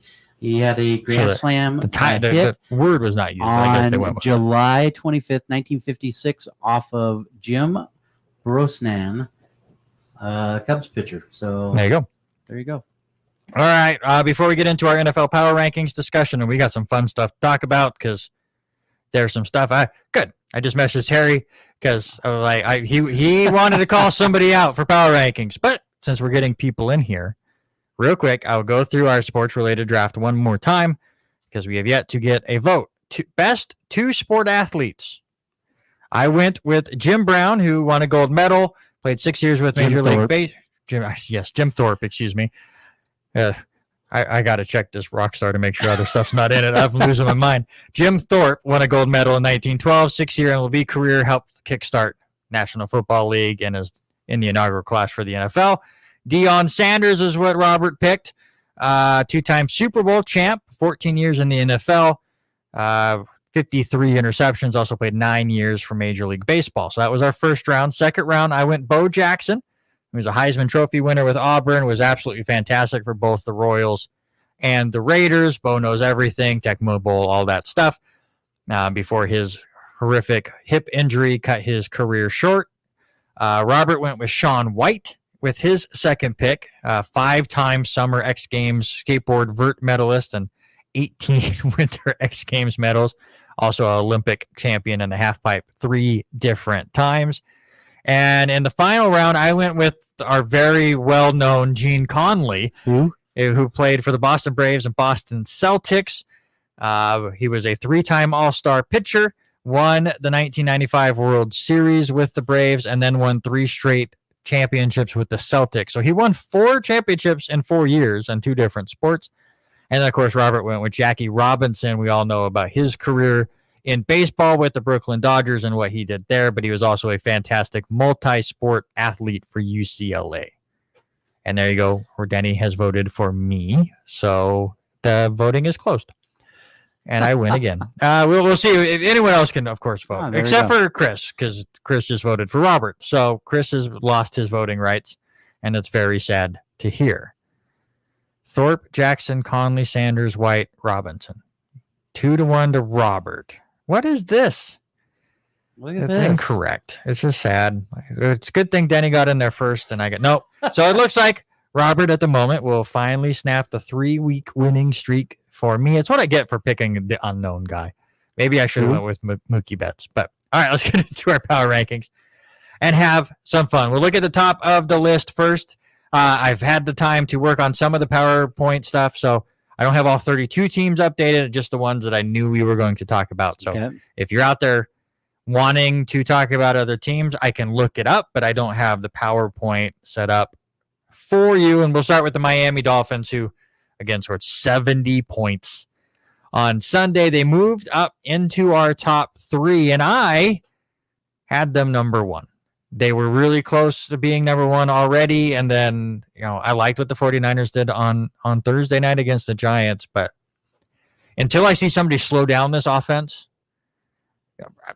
it's just too good. So I have them 1. Chris and Harry and Zach all had them 2nd. Kennedy was the worst at 5th, but a pretty good showing for the Dolphins. Yeah, I had them at 3rd. Highly impressed with what that running back field could do. So I moved them up a lot. And then bring on the comments. And I've already gotten on somebody about this, but the Dallas Cowboys, who did lose to Arizona, dropped to a tie for 6th, but that was not the big thing. Chris, my friend, 25th. What? Chris put them 25th. He had them 2nd last week. He dropped them 23 spots. I am still flabbergasted myself about it. Yes, Buffalo versus Miami next week is going to be so much fun. And Chris does stand by his rank, even though I just don't get it. I'm sorry. I don't. His argument to me, and I'm sure he may comment, but I will throw it out there as Harry has fired him, is that Dallas has beaten the Giants and the Jets. Both have shown to be horrific teams. And then they lost to Arizona. Okay. So to him, they haven't really beaten anybody yet. See, as he just said. But Dallas is such a good team. And good teams are going to lose the bad teams all the time. And they have dominated the 2 other teams that they have played. They had just lost their quarterback going into the game with Arizona. Things did not work out for them. It is a harsh drop. Like, I almost would have got it if he had Dallas at like 10th and just was not buying into him, but he had the Cowboys 2nd. So, while I respect Chris's opinion and I will not change anyone's votes just because they disagree with mine. That's what I love about this. This is why I wanted other people's opinions. Yep. This one shocked me a little bit. Yeah, I think, I had a difficult time putting them ahead of... Harry, you don't have them 7th. You had them 5th, I think, unless I misread your thing. Or I maybe mistyped it into the PowerPoint. Hold on. I had them 5th, but, that's where I struggled is I didn't know how impressive... Buffalo has played well. Detroit has played well. I could have easily seen them 7 or 8, but... I thought 5 was fair because I had him to the top. Harry is correct. He had him 7th. I just did not edit the PowerPoint correctly on that. So thank you for correctly picking. No, I have it 7th on here, but you had the Bills 5th, and they were 1 up on the sheet. Yep. And I misread the PowerPoint putting these together. So no, 7th was correctly put on the spreadsheet, just not correctly put on the PowerPoint. Harry was really good at finding all of my mistakes, and I appreciate him for it on the actual sheets that he posted out, and I was able to fix them. So I appreciate Harry for that, for sure. Look at some of the biggest movers, and let's look at the Seattle Seahawks first. They moved up 8 spots in our power rankings. Chris had them as high as 6th.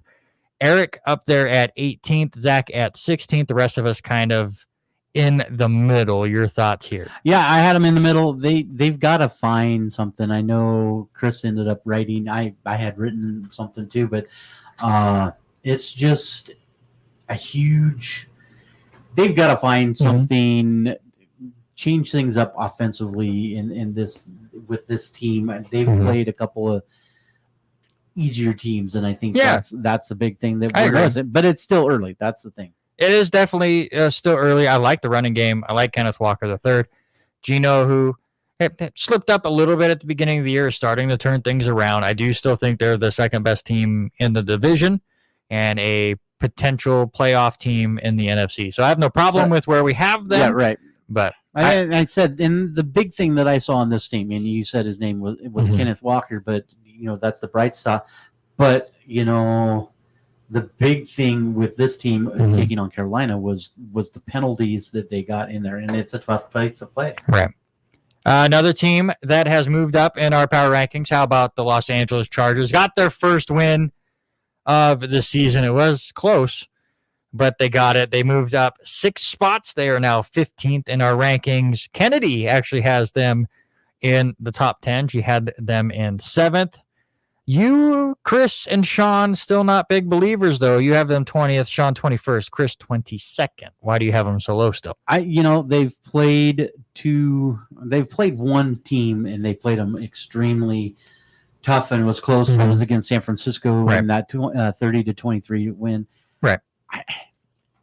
I think they're still, and I pulled up the wrong one.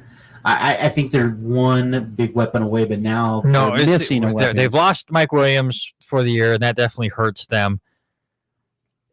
I don't think they're a weapon away because they were missing Eckler in that game, and we'll see what happens when he comes back. They're a coach away. He makes the dumbest decisions. Even in this win, he went for it on 4th down at his own 25-yard line and failed to do so. He just got lucky that Minnesota, who is now 0-3 in 3 one-score games, could not come away with that game-winning drive. It's the coach that is going to ruin these Chargers. It's like they have the talent, and they continue to play well. Justin Herbert was my offensive player of the week for a reason. But the coach just makes my head hurt. Another team that moved up, how about those Indianapolis Colts? Continue to believe, people. Let's move on. Let's move on. You moved them up to 13th. I know, but they played against my Ravens, and it was a rough. But while I like to believe in this team, and I love Anthony Richardson, even though he did not play, it was Gardner Minshew that beat your Baltimore Ravens, by the way. I don't think they're 13th. That's a little high. They played better, and just watching what the defense was able to do against Lamar, and it was they are taking steps forward. I'm really excited to see what happens with Jonathan Taylor. And Harry is with you with the refs. Beating the Ravens. They missed. I am also interested in Eric having them still down in 29th, Kennedy at 27th. I think they're better than that. But again, that's why we do this, and we have 8 different opinions, and it all kind of blends together. How about a couple of teams that have gone down in our rankings, and they dropped hard? First up, the Jacksonville Jaguars dropped 9 spots in our rankings. And I will credit Zach because he had them down there last week. And he barely even had to move them as Jacksonville continues to struggle. They are 17th. Sean and Kennedy still think they're a top 10 team. The Jaguar fan himself, Eric, still has them at 12th. You have them at the lowest at 23rd. You don't think they're going to turn this around, or what are your thoughts here? I think they've just played a couple of teams that have been light, and now they're going to go against Atlanta this next week. I think the big trip across the pond will play. But you look at their schedule. They play Buffalo after they come back from across the pond. A lot's going to have to happen for ETN and them to get a little bit more. We should be seeing a lot more out of Mr. Lawrence. Real quick, Harry asked where the Bills are. Bills are 5th. They moved back up into our top 5. Did not make the PowerPoint slide for them because we all had them about the same. Kennedy actually moved them up to 2nd. She is also a Bills fan, so we'll take that for what it's worth. Chris had them 4th. Sean, myself, and Harry had them 5th. So did Eric.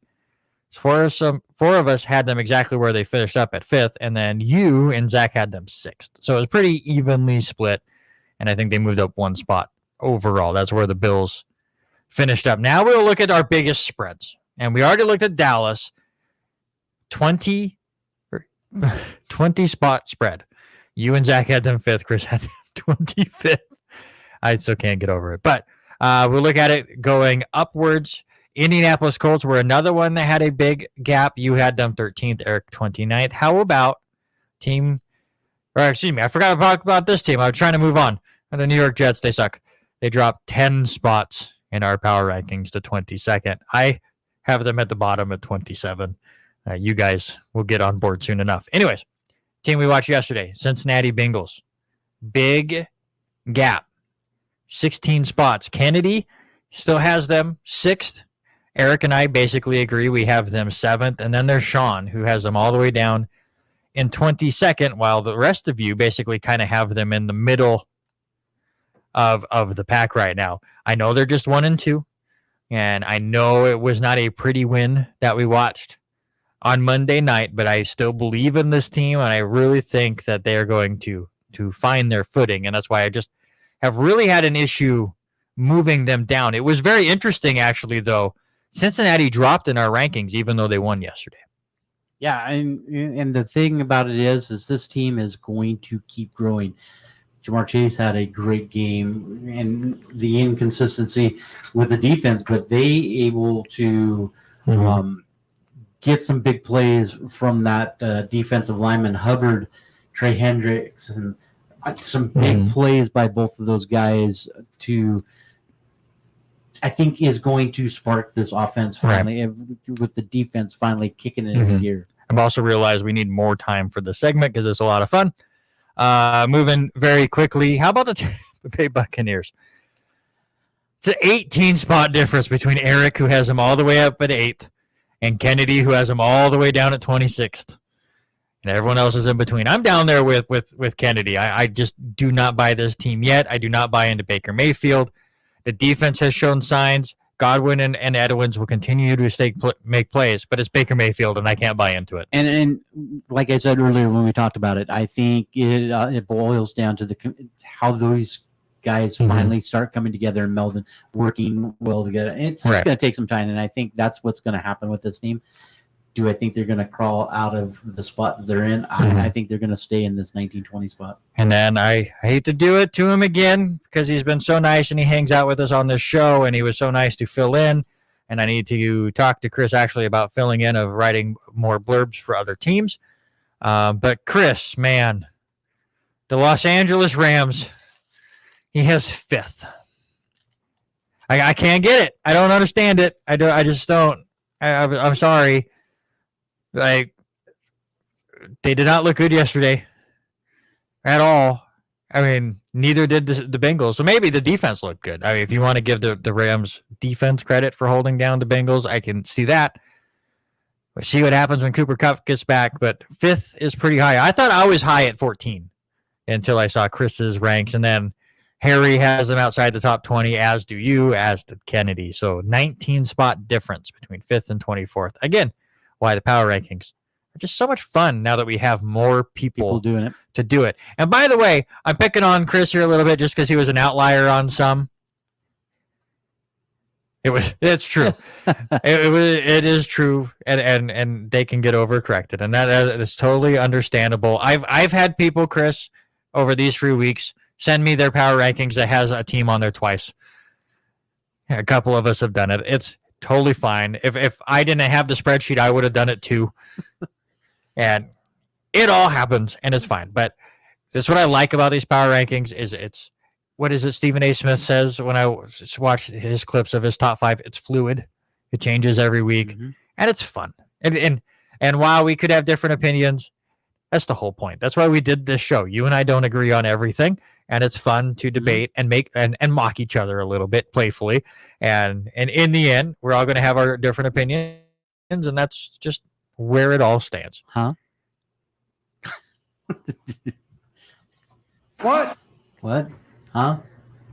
Yeah, I just have to pick on you. All right, let's get into the football pick'em. I'm sorry, Kelsey and Swift, we don't have time to talk about you. You mean you don't want to talk about the huge jump in sales in his jersey? I do not care. I care more about that than their relationship because I really don't care about that. But holy... The internet. ESPN right now. You know why they're doing it, though, right? Because the Swiftie fans are all over anything that has to do with Taylor Swift. So they're like, anything we can latch onto to get this bump is huge. Even NFL memes on Facebook, they were talking about, giving the Swifties the thing. But how funny for her to be sitting now, and now all of a sudden it is blowing up. I like the memes of Patrick Mahomes' wife getting upset because now she's not the one that everyone's paying attention to. I really want to watch this week's episode of New Heights to see how that all breaks down with Brother and talking on ESPN. All right, let's move on. All right. Football pick'em. 10 college, 10 high school picks. Last week I went 15-5 for the second straight week. 8-2 in high school, 7-3 in college. Robert went 13-7, 6-4 in high school, 7-3 in college.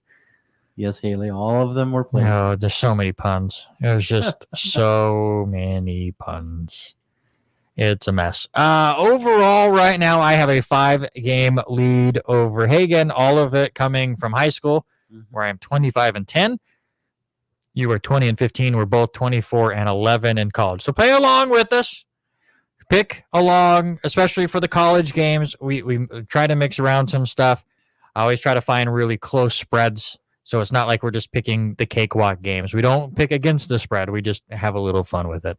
So here you go. Let's go high school first, and it starts on Thursday as Clarkston will take on North Central. And like Denny Grubb said, he asked the question, yes, they are playing at the new One Spokane Stadium.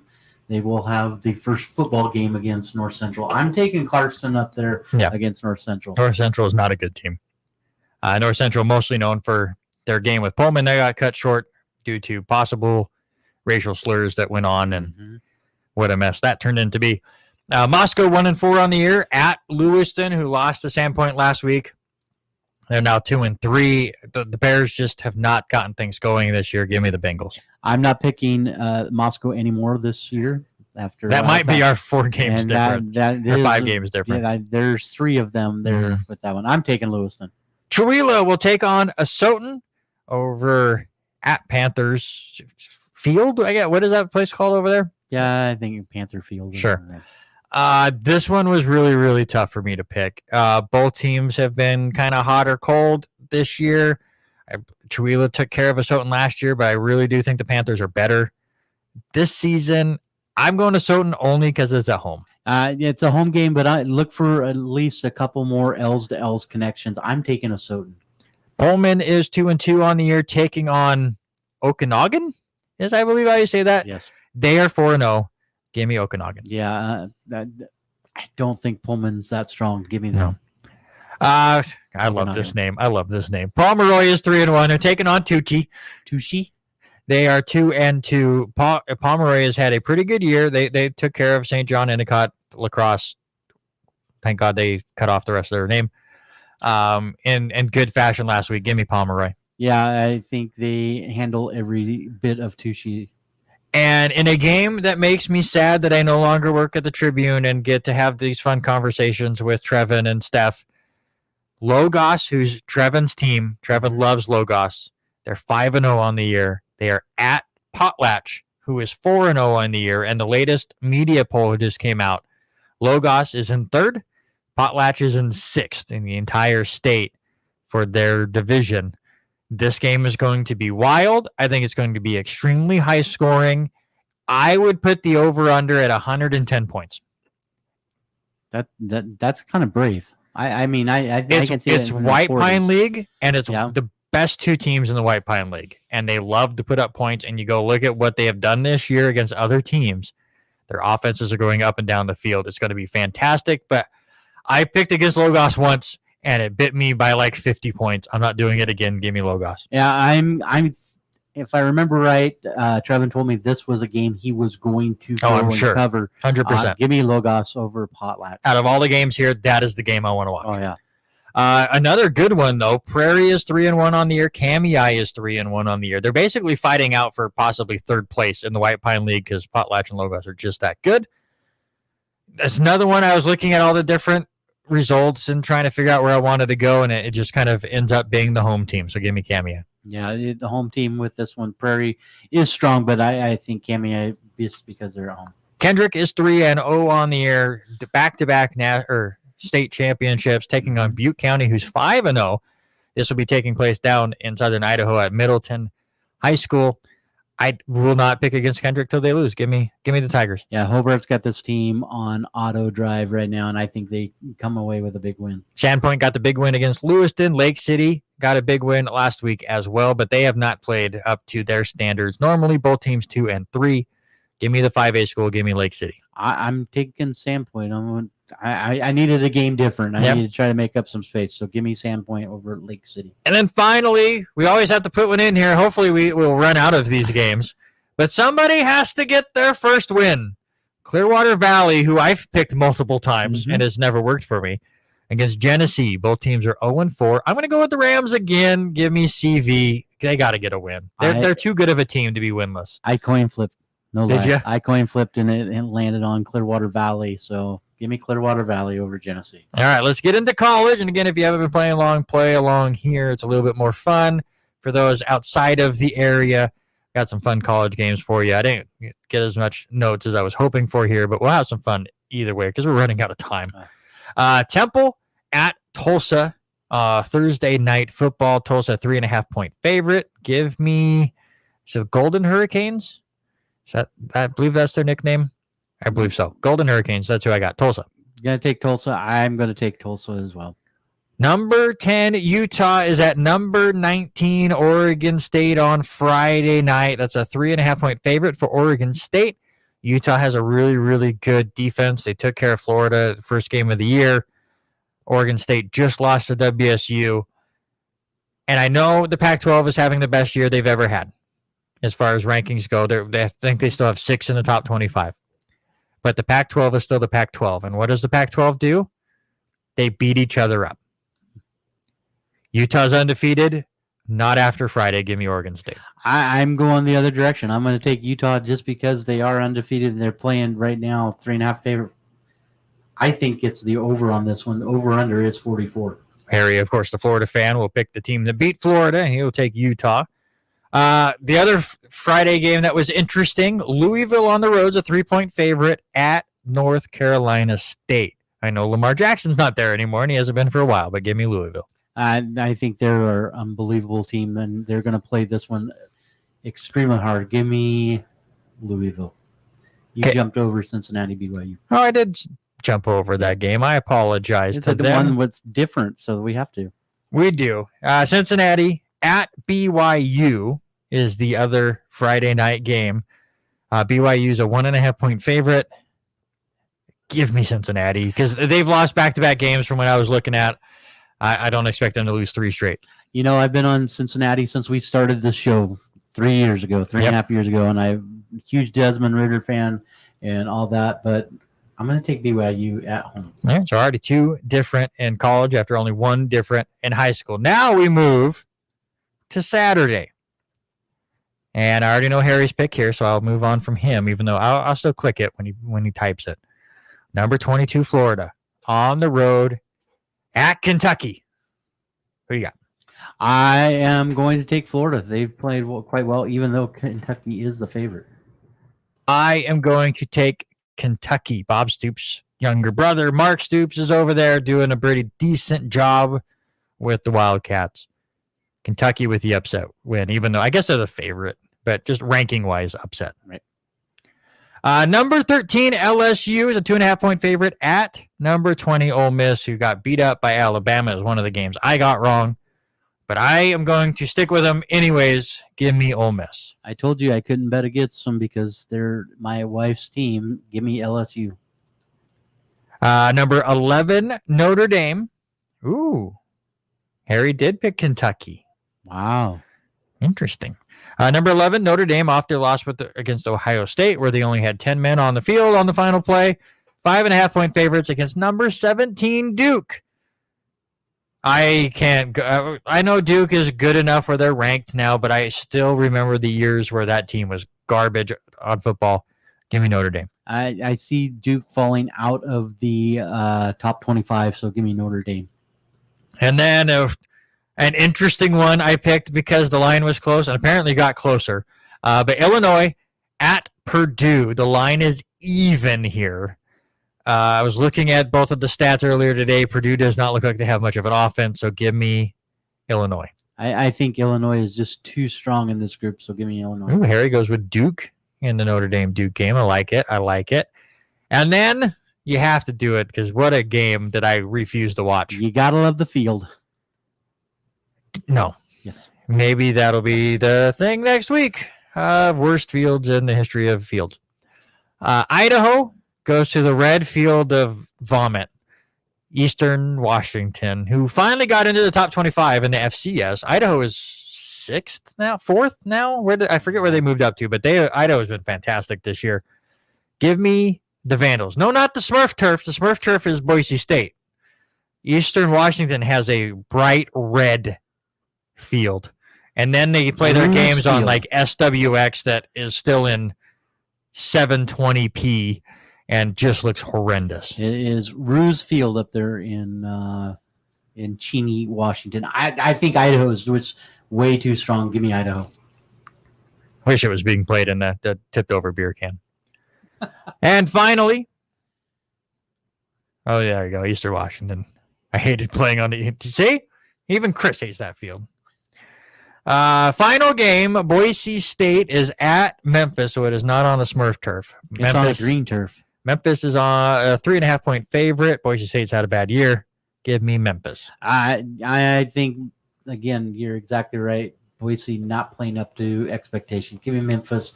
Long trip for them. Real quick, I still need to come up with a cool little thing, and maybe we'll play some music in the background once we get things all figured out. But it's now time for the Blitz, which is our new sports that don't get enough airtime thing. And it doesn't get enough airtime now because we are behind schedule. PBA League has their Elias Cup. It's their team event. A lot of fun. Teams have 5 players plus a manager. They have a lot of fun. Just the crowd gets way into it. The moment last year with Norm Duke legit made me cry. But Portland's won it the last couple of years. I believe they're the top seed going into this one. So give me Portland to win that event. It's going to be a lot of fun to watch. Yeah, I'm going to take the team that has been there a few times. I'm going to say Detroit this year just to be the Motown team. Then you have the 44th Ryder Cup that starts on Friday. Thoughts on this? Yeah, it's one of my favorite golf tournaments this year. This year it's over in Rome in Italy. First 2 days are the guys pay a lot of holes, 4-ball and foursome, and then on Sunday it's all singles. One of my favorite tournaments. You got to get 14.5 points. Yep. So give me USA. Oh, you will never forget how many points they need because it 14. Never leaves the screen. Ever. NASCAR William Byron was able to win at Texas. Truth be told, I didn't watch a single lap of this, and I didn't watch the highlights. I totally forgot NASCAR existed with all the college football and NFL and crazy stuff going on that I forgot it existed. And I think part of it's because Chase Elliott didn't make the playoffs, and I just lost interest. Yeah, Dad had the Undercup. Well, I'm trying to on Saturday. He had that race nationwide on, and so we watched a little bit of that, but that was it. So he is into the round of 8. They have 2 more races before they cut to 8. Talladega is up next. Right now, the 4 drivers that would get knocked out would be Bubba Wallace, Tyler Reddick, Ryan Blaney, and Kyle Busch. As mentioned at the top of the show, because Denny Grubb, of course, the Oriole fan, had to bring it up, the Hall of Famer, Mr. Oriole himself, Brooks Robinson, passes away at the age of 86. He had 23 years in Baltimore, 18-time All-Star, 16 consecutive Gold Gloves, an AL and World Series MVP. He was decent. He was a decent player. Let's just say that. And then finally, we have to talk about it. It's the grand final. We talk about Aussie Rules football to end most of these shows. Sometimes we'll throw wrestling in here just for fun. Maybe we will talk about Fastlane. Is that what's next? Is Fastlane? Fastlane's next week. Shows you how little I've watched highlights and stuff. But we'll talk about Fastlane next week. But the grand finals, this is it for Aussie Rules football this year. The preliminary finals were really, really good. Both of those games were great. Collingwood and GWS went back and forth. Absolutely fantastic contest. It looked like GWS was going to be able to pull off the upset, unable to do so. The top seed Collingwood got things done. Yeah, No Mercy, the NXT event, is this Saturday. Harry, the big wrestling fan, understands. And then Fastlane next week. That matchup was really fun to watch, and then I watched the highlights of Brisbane and Carlton, and as somebody who picked the Blues and said the Blues were going to go all the way, it was awesome to see them hit the first 5 goals of the game and jumped out to this huge lead and then just stopped playing offensively. Brisbane did a fantastic job of turning things around, and it will be the top 2 seeds going at it, Collingwood and Brisbane. And we both said we didn't think it was going to be 1-2. We figured it was going to be one of these middle teams. But you're exactly right. I watched both of these games. Collingwood GWS was unbelievable, and I thought Carlton was going to run all over them as they jumped out so quick. And then, like you said, third period, I think Carlton stayed inside the locker room. So it was just a mess. But there you go. It's this Friday. MCG is a fantastic stadium. Just so many people can fit into this thing. And it's going to be packed for the grand final. And it's at a decent viewing time out there, especially on the West Coast. So, yes. Chris, if you've never watched Aussie Rules football, now is the time to do it. 9:30 p.m. Pacific time on FS1 will be the top 2 seeds, Collingwood and Brisbane grand final. They always have a lot of fun. I love their halftime where they get the fastest player on other teams, and they do this race, just goofy stuff that they throw together. It's so much fun. But who do you have winning the grand final? They've been dominant all year. I'm just going to say they only had really 2 really bad hiccup games, and I'm going to take Collingwood this year. I'm going to go Brisbane. I know that's the team that Eric has been saying this whole time is going to win the cup. I will fall with him and go with Brisbane. So there you go. That will determine who wins the finals predictions. We're both 5 and 3 there. Don't forget, our high school and college predictions will be up on the R&R Sports Report Facebook page tomorrow. The rest of our NFL picks will be Thursday morning. We already both picked Detroit to beat Green Bay, so check all of that. Don't forget the power rankings are also out there every Tuesday around noon is kind of the goal that I try to set, make sure everything gets in. And we continue to do more and more on that site. Again, thank you so much for allowing us to now do 150 of these shows. Now 3 years and running here at Lewis Clark State. It was something we talked about for years about doing, and then finally get the chance here. It's worked out pretty good. It's not been as local focused as I think we first started to, especially this year with these other microphones not working and not being able to have guests. But we've been having a fun time doing it, and we appreciate everyone who has been on the show or watched the show or commented with the show. We just let you know that we appreciate every single one of you very much. Real quickly, for those that care, score update for the AL West. The Angels are beating the Texas Rangers 4-1. I like that. In the bottom of the 5th inning, the Angels have runners at second and third, nobody out. And the Seattle Mariners are up 1-0 as stupid Mike Ford scored on a line out by Rojas. Ty France is at third, 1 out, bottom of the 3rd. So we'll see what happens there. We will break all that stuff down because by the time we come back, regular season is over for baseball. We'll get ready for all the wild card. Talk about week 4 in the NFL and so much more. Again, thank you guys so much for hanging out with us. But that is it for us. That is Robert Hagan. I am Randy Isbell. This is the R&R Sports Report. And until next Tuesday, we are out.